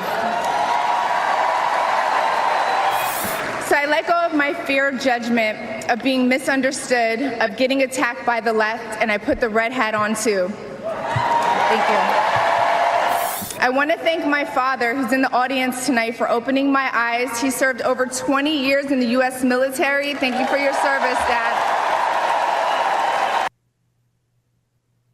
Okay, so Hogan, what did you make of it? Because I've seen Van Jones say this was very effective for the Republicans and scares him as a Democrat. But then I've seen commentators like the Daily Wire's Matt Walsh saying, why would you have, he called her, I think, a slut, like that up there at the Republican convention? Well, look, first things first, when she came into the hall, there were a lot of people around me who said, now, who is this? They had no idea, despite her 25 million followers, as you just pointed out. Still, to be honest, same. Yeah, she's just 1 million more than me, so that's fine. But listen, she was so dynamic in her conversation with the people in that hall because, like so many out there now, she was on the side of hating Donald Trump. And if there's one thing Donald Trump loves more than a day one supporter, it's a convert. He loves the convert because he can tell that story, and putting her up there was so savvy politically. But I'll tell you, some of the biggest applause lines of the night came from her when she was talking about her switch and being tested by her own father, pushing her to actually defend her position. She couldn't do it. And she went down the rabbit hole and started figuring out what Donald Trump was about. She realized the commentary from the left, the accusations, didn't have any merit at all. And it was a really interesting conversation to have in that hall because, as you know, that doesn't happen much on the Republican side to see someone like that. And while the Matt Walshes and others are offended by it, and I get a lot of the opposition to it, Donald Trump will never have more political capital, I think, than he does right now. And working to use that to try and broaden out that tent and get voices on his side that he hasn't had before, that the Republican Party hasn't had before, I think is really savvy. Van Jones, the quote was something to the effect of, she's a bunker buster for the Democrats. That's what he said about her. I'm trying to find the exact language, David, but he was saying that she's a threat because she's appealing to disaffected Democrats who are not in love with Joe Biden and still might be flirting with, I like Trump, but I'm afraid to say it. Right. So having been responsible for conventions in the past, I think sometimes they all seem big in the moment, the speeches. And then the question is there any lingering? I always look at it as, is somebody going to vote or behave differently based on an event? In this case, a convention speech. So I think it was a smart pick. I think generally politicians don't break through on social media because most people are going to witness the Republican convention, at least up until Thursday night, through podcasts, through social media, through TikTok and Instagram. So if someone like that is now going to be posting frequently between now and the election day and both messaging, that can be effective. So I think, that was always our challenge in the conventions I was part of is, obviously the networks want to cover the big names, but it's the real people, particularly when it's somebody who surprises people. Like, I'm surprised that person's at the Republican convention. I'm surprised that person's at the Democratic convention. And to Hogan's point about growth, I mean, that's necessary. Megyn, you and I talked a lot back in 2016. Donald Trump won that in kind of a black swan event, but he won it with less than 47% of the vote. Obviously, a terrible 18 for the Republican Party. He lost in 20, again, not getting over 47% of the vote, and a bad 22 that he was in part responsible for. So I think the question is, no, I don't think J.D. Vance is a selection that suggests he's focused on growth, but that has to be where it is. And his poll standing now is stronger than we've seen in the last two elections because their polls, they could be wrong, but he's at 47, 48, 49 as opposed to 45, 46. So just speaking as a practitioner, particularly when you have some wins behind your back, and I agree with Hogan that he does, that's the moment when you want to capitalize and give people a permission structure. Because, this race, my guess is will tighten. We'll talk about whether it's Harris or Biden or somebody else. I don't think it'll stay this wide, but Trump has a real lead right now. It's the most significant concern, I think, for Democrats in a presidential race since 1988 to caucus George H.W. Bush going way back. So Trump should do everything he can right now to solidify his gains. And there's no question one of his strengths right now is with Black voters, particularly men. He's over 20% in most polls. Hispanic voters, he's over 40 in some. Young voters doing better. What's interesting about that is, of course, he's outperforming Republican candidates pretty dramatically Biden's underperforming Democratic candidates pretty dramatically. So I think for Trump, he's probably most focused on locking in some of those gains with younger voters and voters of color, but probably wants to see some of that transfer to his party as well in the weeks to come. You know, Frank Luntz, longtime focus group runner, who's on Fox News a bunch of times, and now he's been everywhere. But he makes his living by polling groups of voters and having them react live to various events. He does both. And he just sent out a post on X, which struck me. He writes, last night, voters saw a Republican Party that they and I have never seen before. A stage filled with hardworking taxpayers, African Americans, working women, union members, and delegates dancing in the aisles. Speeches bashing corporate America and the status quo. We witnessed the realignment of American politics, Trump style. Hashtag GOP convention. Hogan, I think he's exactly right. I mean, it's pretty extraordinary to see those groups as described at the Republican Party versus just 4 to 8 years ago. Well, I guess it would have to be 8 years ago. Yeah, there's no question. And even the rhetoric Donald Trump had back in 2016 about people coming across the southern border, so many Republicans in the establishment said it's going to kill him with Hispanics. But we saw gains with Donald Trump over someone like Mitt Romney or even George W. Bush. And now it's gotten even bigger. People are looking at Donald Trump and realizing, regardless of your race, religion, color, or creed, the policies are what matters. And when you see exorbitant prices for gas and for groceries, that happened because we had a change and a shift in economic policy from the Trump administration to the Biden administration. And when you start to see so many different faces and so many different attitudes and beliefs show up at a Republican convention, you realize what Donald Trump has done to build out and broaden out that tent. We were joking. I had some friends we were talking about backstage that we'd never seen anything like this before at a Republican convention. And that's true. I don't think anyone could have done it except for Donald Trump. But he's willing to go into these places. We've seen how many campaign stops in areas that no The Republican Bronx. would dare trod. Never would you see that before. And he goes right in there. And people love him and people hug him. But David's right, too. What does that mean ultimately for getting out the vote, getting those people to turn out to the polls? Because all of this stuff, and Donald Trump has had a string of incredible victories. The Republican Party has had a news cycle like I've never seen in my 25 years in politics. So I'm just waiting for some shoe to drop at this point, if I'm being honest. But it continues to kind of snowball. It's that Haley Barbour thing. The good get better and the bad gets worse. The good is getting better right now for Donald Trump. And to showcase everything after an assassination attempt, you see a big victory in court. Now we're at this convention. The first night was a home run. And you mentioned single moms who couldn't make ends meet, a person on fixed income, and he was having trouble with the prices. Amber Rose, you had the head of the Teamsters Union, for heaven's sakes, coming here and talking directly to Republican voters. You're seeing a shift. It really has been impressive. Let's play that because the Teamsters president showed up at the Republican National Convention, and it was very interesting to listen to him talk about Trump. He had the old, like, whether you like him or not, kind of, precursors to his remarks, but he landed it. It was kind of fun to watch Trump's reaction to. Watch 24. No other nominee in the race would have invited the Teamsters into this arena. Now, you can have whatever opinion you want, but one thing is clear. President Trump is a candidate who is not afraid of hearing from new, loud, and often critical voices. And I think we all can agree, whether people like him or they don't like him, in light of what happened to him on Saturday, he has proven to be one tough SOB.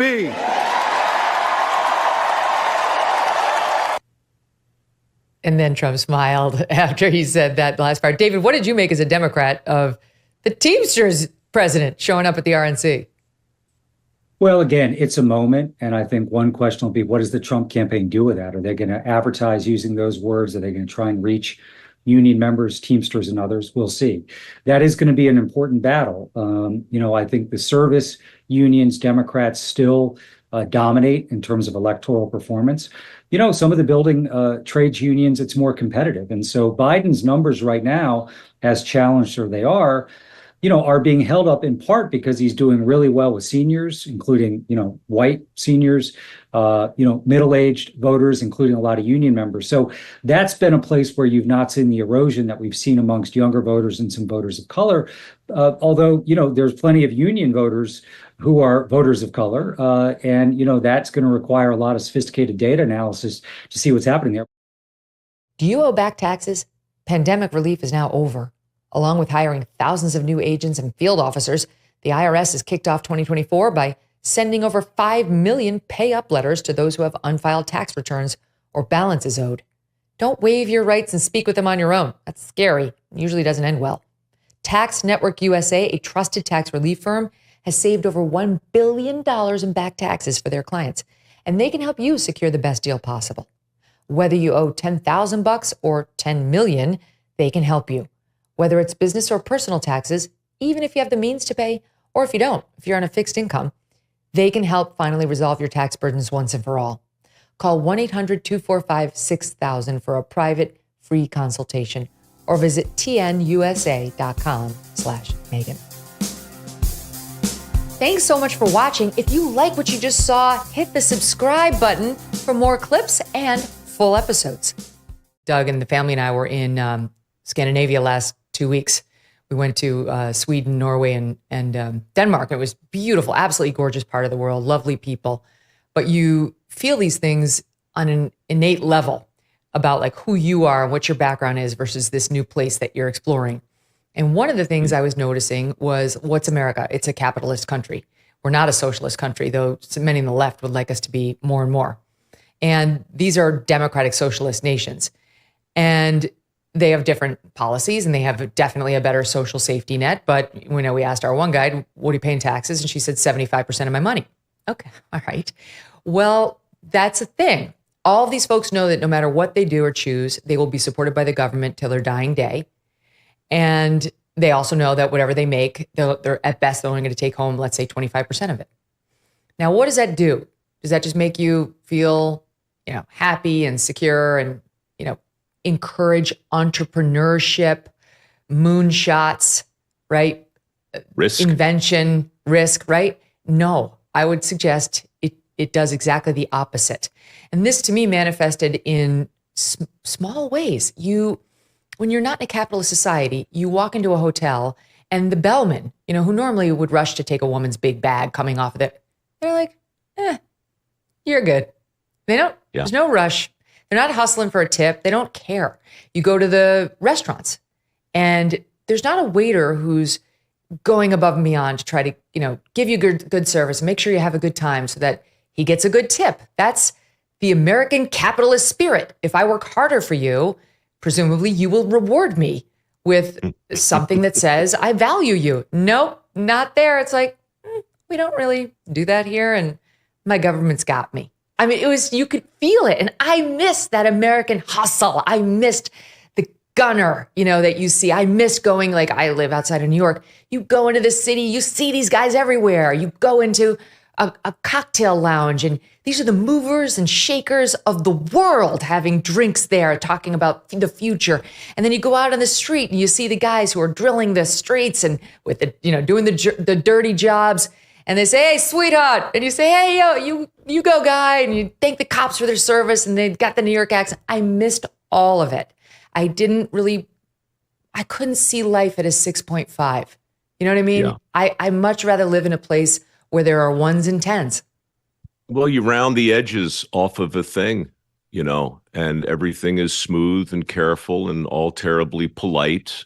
It's really, I think the only 4-letter word that really matters in this conversation is risk, and the willingness to accept it and society's decision to either reward it, encourage it, or punish it and discourage it.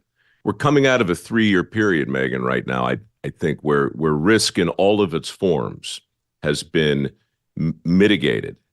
We've attempted to erase it, eliminate it. I was listening to an old clip. I posted something a few years ago when Andrew Cuomo, as governor, said no measure, no matter how draconian, could be deemed excessive if it saves a single life. And, you think about what would really happen to a society that actually believed that. And we started to see it. And when you read the texts of our founding fathers, and when you look at the affirmative steps that were taken a couple of hundred years ago, the amount of courage, the amount of risk that the signers of the Declaration had to assume and knew they were assuming before they put pen to paper, it's mind-boggling when you weigh and measure it against today's state of mind. We're like a frog in the boiling water with regard to that. We've truly embraced a literal safety first mentality in our country, which is absurd. Safety is never first. If it were, we'd still be in our homes. If it were the speed limit, Cuomo could have dropped the speed limit to 5 miles an hour, made rubber cars and made all motorists wear a helmet and eliminated left turns. And it would have saved 35,000 lives a year. But we don't do that because people weren't made to stay in their homes, and cars weren't made to sit in the driveway, and ships weren't made to stay in the harbor. And all of that freedom and all of that individuality, that's what I think you guys probably missed in Scandinavia. It was the freedom to screw it up. It was the right to try and the concerted effort to encourage the trying and the failing, the flaw, all of it, the stuff that makes it interesting. That walk down that New York City street you just envisioned, who knows what that construction worker's going to say next? He might go too far. Who knows how we don't know. We're not supposed to know. It's not supposed to be that anodyne and safe. That's back to Franklin, right? Safety and security. And you get those two things mixed up, you don't deserve either. Yeah, no, the right to try. That's what we give you here in America. You have the right to try. You don't have the right to win. No guaranteed success, and no guaranteed safety net for a lot of Americans. That's also true. But the right to try and to change your station in life, unlike any other country in the world. And all right, this brings me back to the movie and one of my favorite stories. So now, as I said to the audience up top, it's got about 10 or so stories of people whose names you will know, for the most part. Some you won't, but you'll recognize the role that they're being highlighted for. And the fun part is getting the big reveal at the end, so I'm not going to ruin it for the audience because I hope they experience it the same way I did. But I'm going to tell, I think, and I have your permission, I think, to tell one, just so they can get a feel for what's in this movie. And it's my favorite one. Okay, so you're going to help me tell it. Here's a little bit from the movie that will jumpstart this particular story about a guy named Harry Satfor. Bill believed that Harry's daughter would make an excellent wife and planned on proposing after he graduated from Stanford. All he had to do now was convince Harry that he was a good match for his little girl, a challenge that would require him to swallow a mouthful of bull testicles.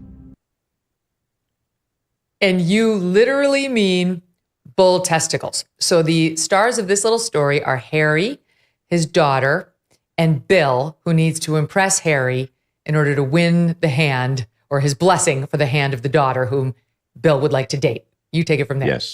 Yes. So when I wrote that story a couple of years ago, the title was Not Inclined to Judge, because our hero, Bill, was not a judgmental guy. He took everything at face value, and he always played the cards he got. And he fell in love with this woman, Harry's daughter. And so he basically goes to court her, to woo her. This is a Stanford student, by the way, smart fella, but he's a bit out of his depth on the Lazy Bee Ranch. And the old man, Harry, he knows his daughter's a catch. And when the suitors arrive, he likes to weigh and measure them and see how they'll respond. In this case, he has them go through some dehorning, which is a very difficult thing to do on a ranch, and basic animal husbandry practices and branding and things like that. And then, of course, we move on to castration, which on a personal level was kind of a big deal for me during Dirty Jobs. In fact, when I castrated lambs in season 4, won an Emmy Award. I don't know if you can see it back there, but there it sits. So I knew that this topic would hit a chord. And so I tell the story of what Bill does. And spoiler alert, he's up for the job. Old Harry takes these testicles off of these bulls with the help of his daughter, who really seems to enjoy it, by the way, and runs them through an ice pick and then puts them on an open flame. He calls them shishka balls, and he hands one to Bill, and Bill takes it off the ice pick and he eats it.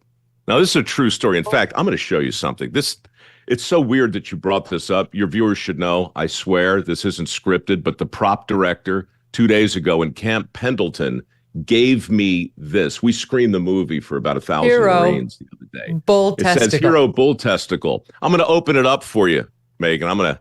Oh, God. This is what you saw. This is what you saw in the film.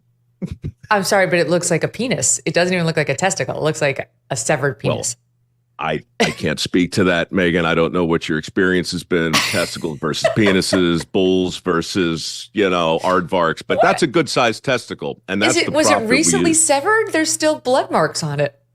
No, that's just all Hollywood magic. That looks like a vein, doesn't it? It's so realistic. Oh, my God. That's disgusting. This is what Bill had to eat, okay, in order to win Harry's approval, in order to get a chance to date his daughter. He does. And the two get together, and they kind of live happily ever after, except for the fact that Bill waited too long to propose. And another guy comes to the ranch, another Stanford student, who also passes the same testicle test. He proposes and winds up marrying Sandra Day. His name, of course, was O'Connor. And so that couple goes off into the sunset. But what about Bill? Poor Bill, the man who's not inclined to judge? Well, that was Bill Rehnquist. He and Sandra Day sit on the Supreme Court for decades together. Yeah. And the families become dear friends, brought together by the father of a pretty young girl who wanted to see what the men in her life were made of and decided to do that with a litmus test that involved the recently severed testicles of a bull. Now, and a pair of scissors the dad called the emasculators.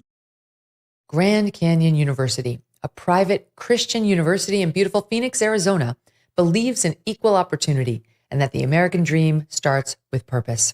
Change the world for good by putting others before yourself. Whether your pursuit involves a bachelor's, master's, or doctoral degree, GCU's online, on-campus, and hybrid learning environments are designed to help you achieve your unique academic, personal, and professional goals. With over 330 academic programs as of September, GCU meets you where you are and provides a path to help you fulfill your dreams. The pursuit to serve others is yours. Let it flourish. Find your purpose at Grand Canyon University. Private, Christian, affordable. Visit gcu.edu. Thanks so much for watching. If you like what you just saw, hit the subscribe button for more clips and full episodes. The immigration problem now in New York and elsewhere is exploding. And this plan by Governor Greg Abbott of Texas and others along the southern border to ship migrants north is working. New York City is at its breaking point. We've had over 100,000 migrants come in over the past year, illegal migrants from all over the place. And I've been talking about how all these kids, now 20,000 of them, are going to the New York City public schools as of yesterday. And half of these kids, at least, don't speak English. So they're trying to find desperately Spanish-speaking teachers, but it's not just Spanish. These kids are coming from all over, from African countries, and there's a new mandate from the Department of Education that each school just kind of deal with it on their own, but they have to have at least one person at the school who can speak whatever language is now represented at their school. So you got to run. I mean, it's like basically you got to move in over at Rosetta Stone and try to find the little AI person who can speak Swahili for every new migrant who comes in who happens to speak it, even though these kids are unvaccinated. And I don't just mean COVID. They can go to the schools without the MMR vaccine, the chickenpox vaccine, any of them. Meanwhile, my kids and your kids 100% have to have all of those just to step across the schoolhouse door. Megyn, this is the thing of it in our country. We have gotten so far away from actual border policy that most Americans on left, right, middle, doesn't matter. They couldn't stomach what actual border policy should be. Most nations in the history of the world understood you stop people at the border and don't allow them in. And it's not just, well, what about the felons? No, all of them. None of them are allowed in. That's not It's Australia. That's what Australia does. Of course. It's not mean or evil. Look, it doesn't look wonderful. It's not something you celebrate, but that's the way to preserve a country. And honestly, I'm thrilled at what's happening to New York City, not because I wish ill on New York City, which I love, as you well know, Megyn, because it finally takes an issue that southern states, the border states have been suffering from forever, and it finally puts it in front of the media so they're forced to cover it. What New York City's going through right now, that's Texas. That's Arizona. That's Southern California. That's New Mexico. That's what it is. There are places that Megyn, I'm 15 minutes away as I sit here right now from a place that has an entire wing in their K through 12 school, an entire wing just for Spanish speakers because they have so many freaking illegals in the school. They just had to build a whole new wing for them in the school. Sane countries do not do that. You don't bring in everybody who shows up and house them and feed them and medical care and education. They're giving them freaking Xboxes. One dude I read from Venezuela, he gets specialized Venezuelan cuisine every day. Not only do we not send him back, we say, come on in. We'll make you your pupusas or whatever you want fresh for you every day here in this country. That's not a country that is going to continue existing, Megyn. Our border policy it's insane to me. It drives me nuts. There's a story today. I used to live on the Upper West Side of Manhattan. There's a story about how there's a hotel up there on 70th on the West Side where they'd been housing all these migrants, including mostly single men. Great. That's exactly what young families who live on the Upper West Side, a bunch of single male migrants moving in from God knows where. So now all these families have migrated in illegally, allegedly seeking asylum. And under Trump, at least, they had to prove that they had tried to seek asylum someplace else before they came to him. Like you crossed through how many countries before you tried to seek asylum here? Why didn't you seek asylum someplace else if you were really fleeing conditions that were so bad, right? You would have gone to the first country you could. No, they all want to be here. It's here. So if it's just about here, it's a preference. It's not a true asylum claim. In any event, they had to kick these guys out because the families were taking over and they wanted to move them into the hotel. And the men got moved to Randall's Island, which is where our kids had to play sports for a long, long time because there are no athletic fields in Manhattan. You get there. This is my favorite Doug Brunt story on Randall's Island. He walks in with his buddy, they were coaching our kids when they were young. And our friend Jonathan goes, my God, it's so beautiful here. Look at these amazing fields. Why don't more people? What's that? What's that? It's right by a sewage treatment center that just, it reeks to high hell of sewage. This is how your kids grow up in New York. Anyway, my point is the migrants are pissed. They're mad that they're moving from the Upper West Side to Randall's Island to continue their free housing and free meals there because they preferred the beautiful hotel on the Upper West Side, Jesse.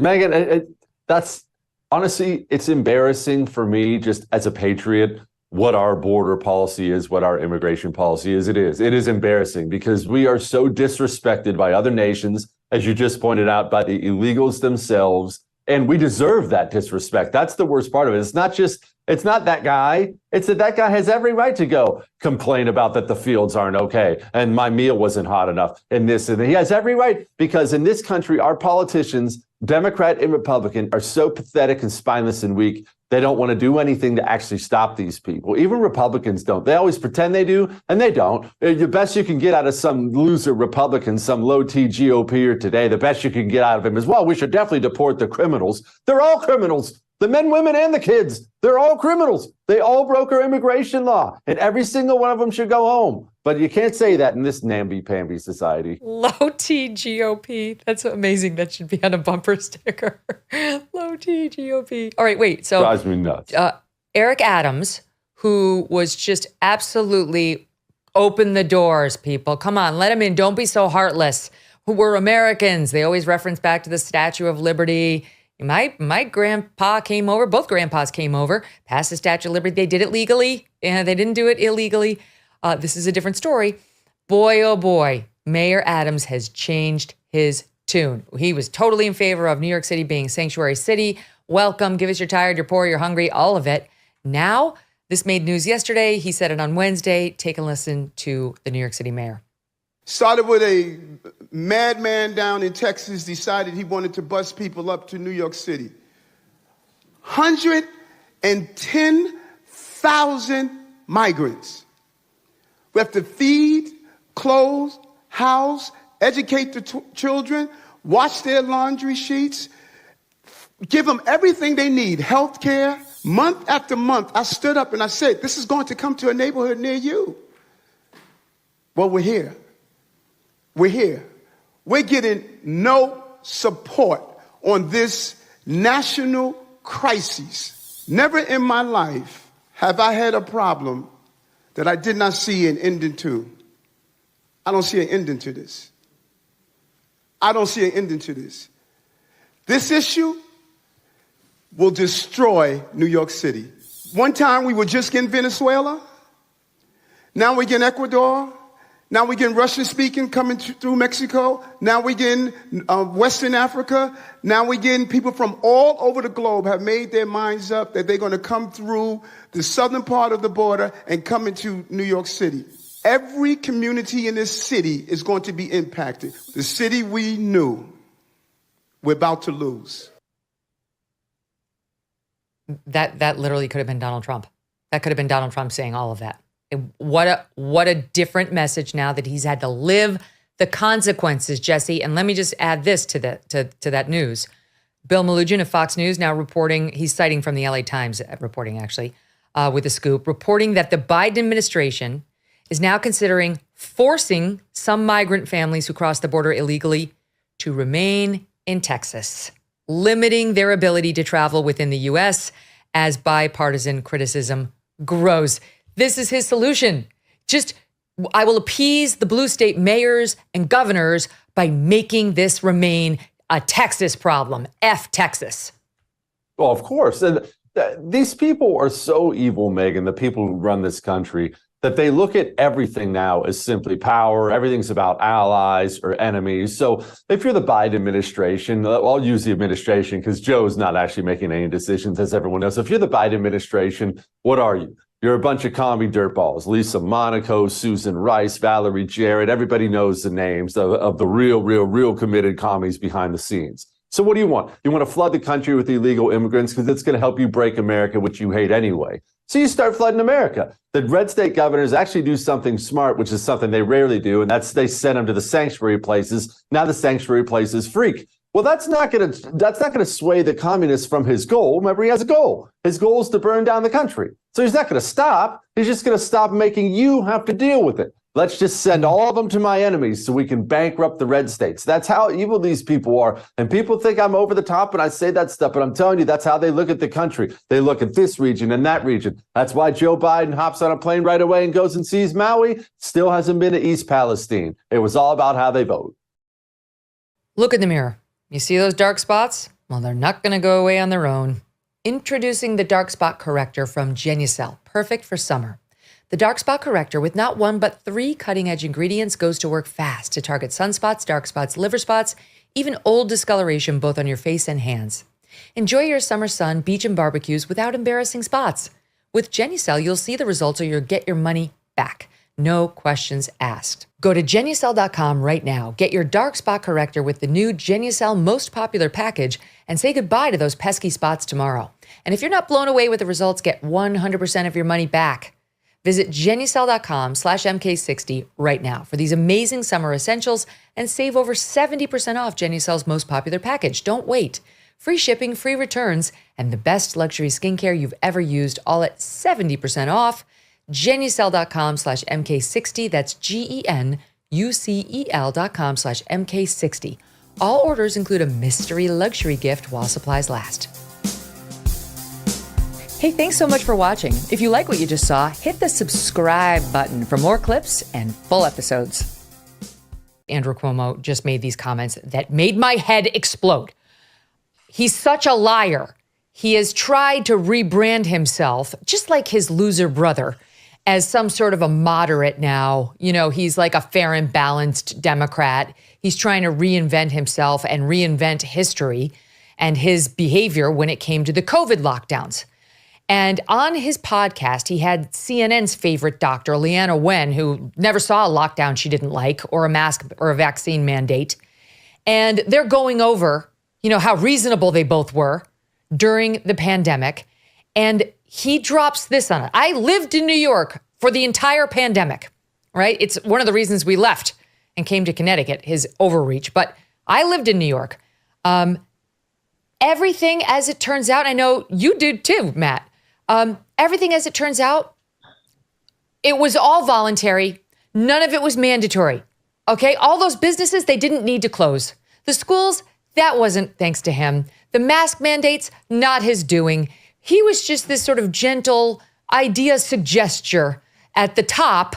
Listen to this in SOT 14. Government had no capacity to enforce any of this. You must wear a mask. And people wore masks in New York. But if they said, I'm not wearing a mask, there was nothing I could do about it. You must close your private business. I won't. Well, there was nothing I could really do about it. It was really all voluntary, and it was extraordinary when you think about it, that society acted with that uniformity voluntarily. Oh my God. Can I just tell you one quick story? Just one quick story. So I have a very dear friend who is a single mom who had a dance studio and a company in Manhattan. And she was making it. She really was making it. She had a lot of young girls who were loving her instruction, and they performed at the UN, they performed overseas.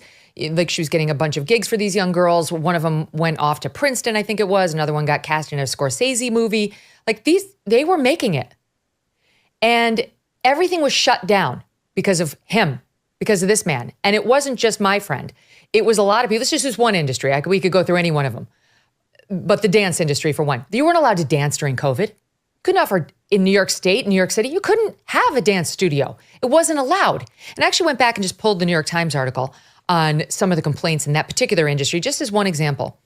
And it was talking about how frustrating the existing guidelines were, that they seemed to conflate dance studios with gyms, and gyms had a much longer period in which they were not allowed to open at all, but dance studios were also ordered closed for a period. One studio owner received clearance to reopen from the Department of Health. Another called the Department of Health and was told she could not open her dance studio. Another reopened and was shut down by the city sheriff's office. So what would happen, Andrew Cuomo, if anybody tried to defy your executive orders? Was the sheriff would show up.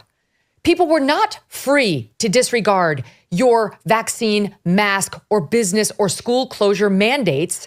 They had to comply. It was not some miraculous hand-holding, let's unify and bow down to the dear leader in Albany moment. And the nerve, Matt, to suggest otherwise on camera, on the record. He, in August of 2021, right, this is the guy who made his nut in the spring of the pandemic, somehow became the love gov, and everyone was really interested in what he had to say, and he was calming and soothing. He was portrayed as sort of the anti-Trump, or the counterpart to Trump. And so, you know, if we're going to follow the science, we're always going to follow the science, right? Remember that. August of 2021, he was warning that if we open up schools, public schools again, that they might become a super spreader event. We had a lot of science in between March of 2020 and August of 2021. We had a lot of examples all around the world of what happens when you open up schools. And it turns out what happens is then the schools are open and the kids can learn, and they're not going to based in their own dysfunction and social isolation and have a lot of problems that have, among other things, driven a whole lot of people away from the public school system in the city of New York, like me, Now I'm paying way too much money for private schools for my daughter. It's a separate story, maybe, but it's all kind of related. It's ridiculous, this sense of revisionism, and we're going to see a lot of it because none of that's popular. Gavin Newsom, right? He's the one who said, like, we're going to look back and we're going to see and where we went wrong.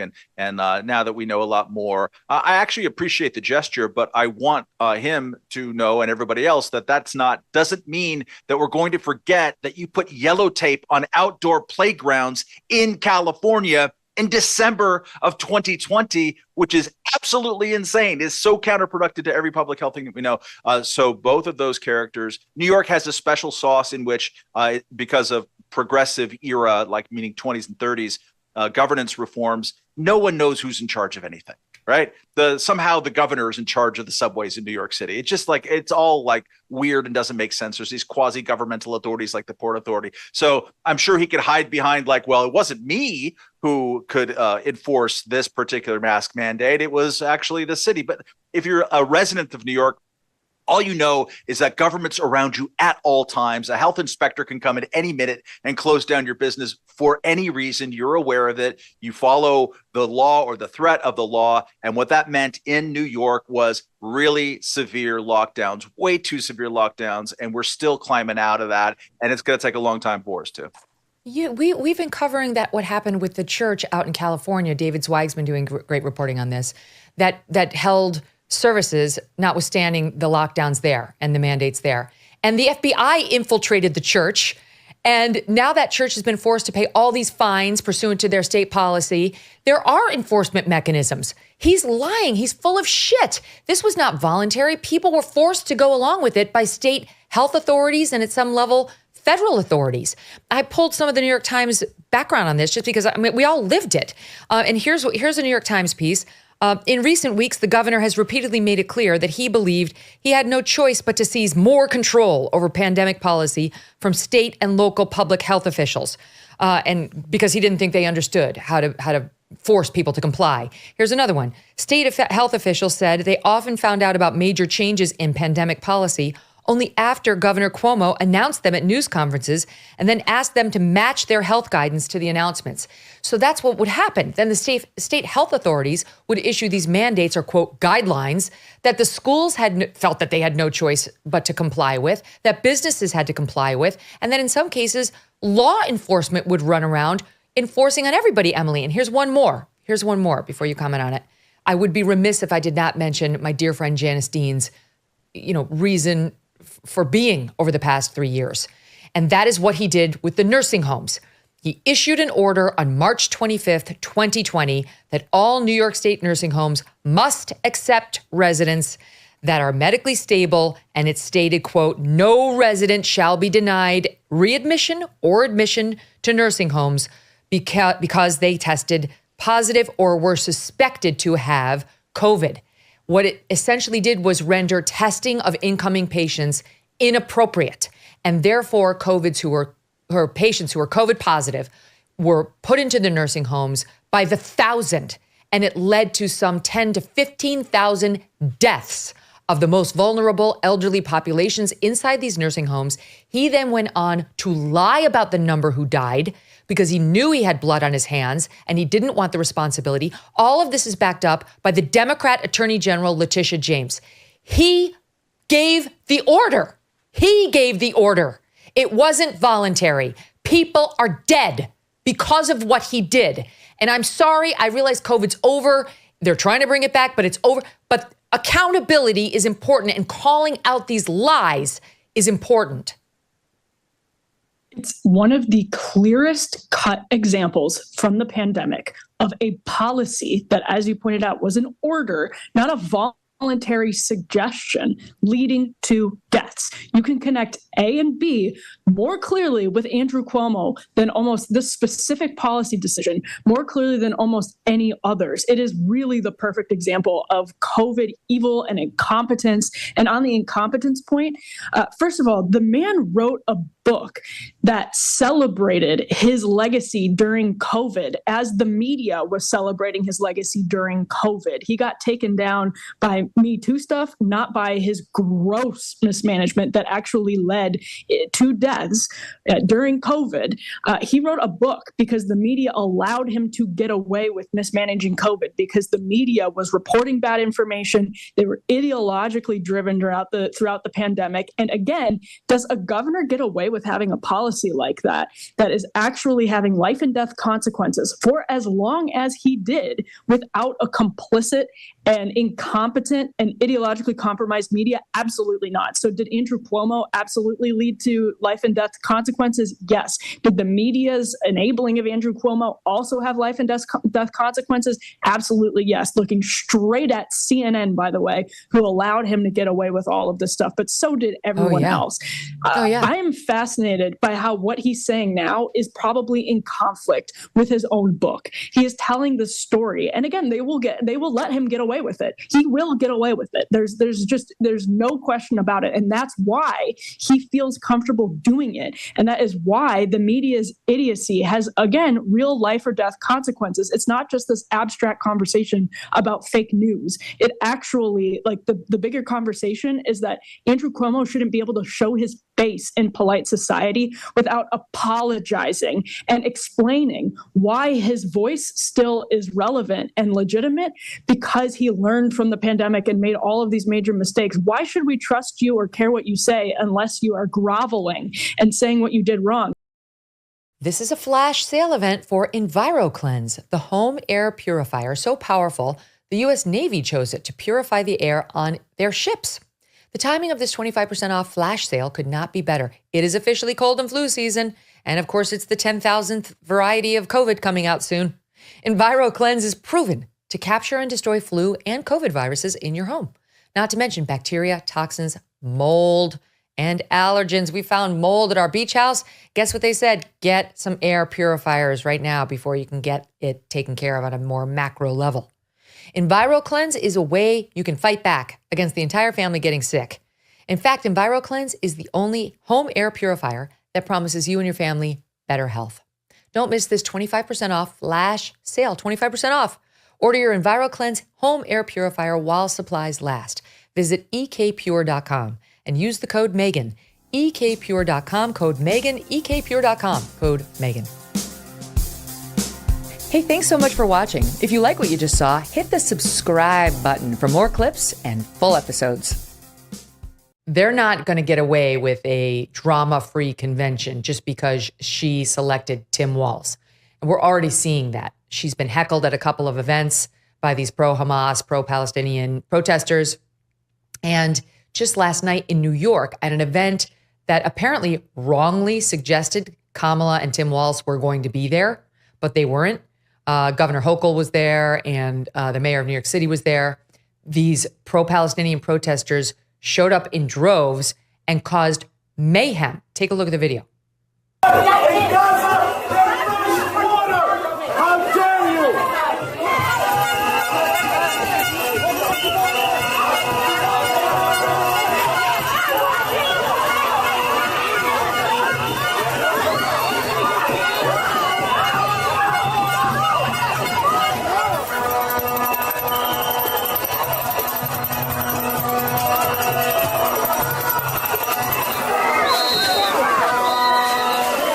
Cops are there, smoke bombs. This is insane. I mean, like for the listening audience, it was absolute pandemonium. They were outside of a restaurant in Harlem called Bird in Hand. Again, because there had been a suggestion that Kamala and Tim Walz were going to be there. They wound up getting stuck with Mayor Eric Adams and Governor Hochul. And the Bird in Hand owner, Brian Felicita, gave the New York Post an interview saying a handful of people from the community swung by for an informal dinner after the rally that these Dems were at. And he suspects some of the protesters followed them to the restaurant. He credited cops for their quick action and his staff. He estimated damages to the restaurant's outdoor seating area, at least a few $1,000s. It's my flowers that took the worst of the beating, he said. Myself and my business partner were both born and bred New Yorkers. We're for everybody. I don't know what the target or intention was based around this, but it makes no sense to me. Meanwhile, they're outside graffitiing police cars with "Free Gaza." Over a dozen people were taken into custody. The stunned patrons were looking on. The cops were taking rebel rousers into custody. The crowd circled the police. You heard the whistles, the sounds, smoke bombs. This is just an event in Harlem, Maureen. This isn't the Democratic National Convention, and their party is more fractured than their joyful messaging next week is going to lead us to believe. 100%. And it's such a dereliction of leaders on the left. You know, I really feel like this is such a moral crisis. Those images from DC a few weeks ago with, right outside Union Station, all of that graffiti and someone hanging the Palestinian flag and, cheering on Hamas, which it is a terrorist organization that would murder 90% of the people agitating for them because they are sexually fluid, whatever. This is such a moral crisis. And I think it is so, again, weak and convenient of the left to try to pretend this isn't even happening. I mean, I really wonder where the big voices are on this, where the Clintons are, where the Obamas are, why we hear this deafening silence over what I think is the moral issue of our time. Yeah, and they just reelected Ilhan Omar in Minnesota. Tim Walz's favorite politician. He's on record. Whenever he thinks about Ilhan Omar being in office, he smiles. She just got reelected because the Democratic Party has an enormous faction that is becoming more and more radicalized by the day. What's happening in London could happen here. You know how much my family and I love our dogs, Thunder and Strudwick. I cannot imagine life without them. They're great. They have a great life. We're lucky. They're lucky. But some dogs aren't. And that is why I'm so lucky to tell you about Delta Rescue. It is the largest no-kill, care-for-life animal sanctuary in the world. They have rescued thousands of dogs, plus cats and horses too. They provide all their animals with shelter and safety, and most of all, love. And they've been doing it now for more than 45 years. Delta Rescue relies solely on contributions to stay open, and giving can bring tax benefits to you too. Speak with your estate planner about how you can grow your estate while helping animals in need. And check out the estate planning tab on their website to learn more. We love our Thunder and Strudwick, and Delta Rescue would like to help other dogs who don't have that kind of love in their life find it and find safety. Visit deltarescue.org today to learn more. That's deltarescue.org. Thanks so much for watching. If you like what you just saw, hit the subscribe button for more clips and full episodes.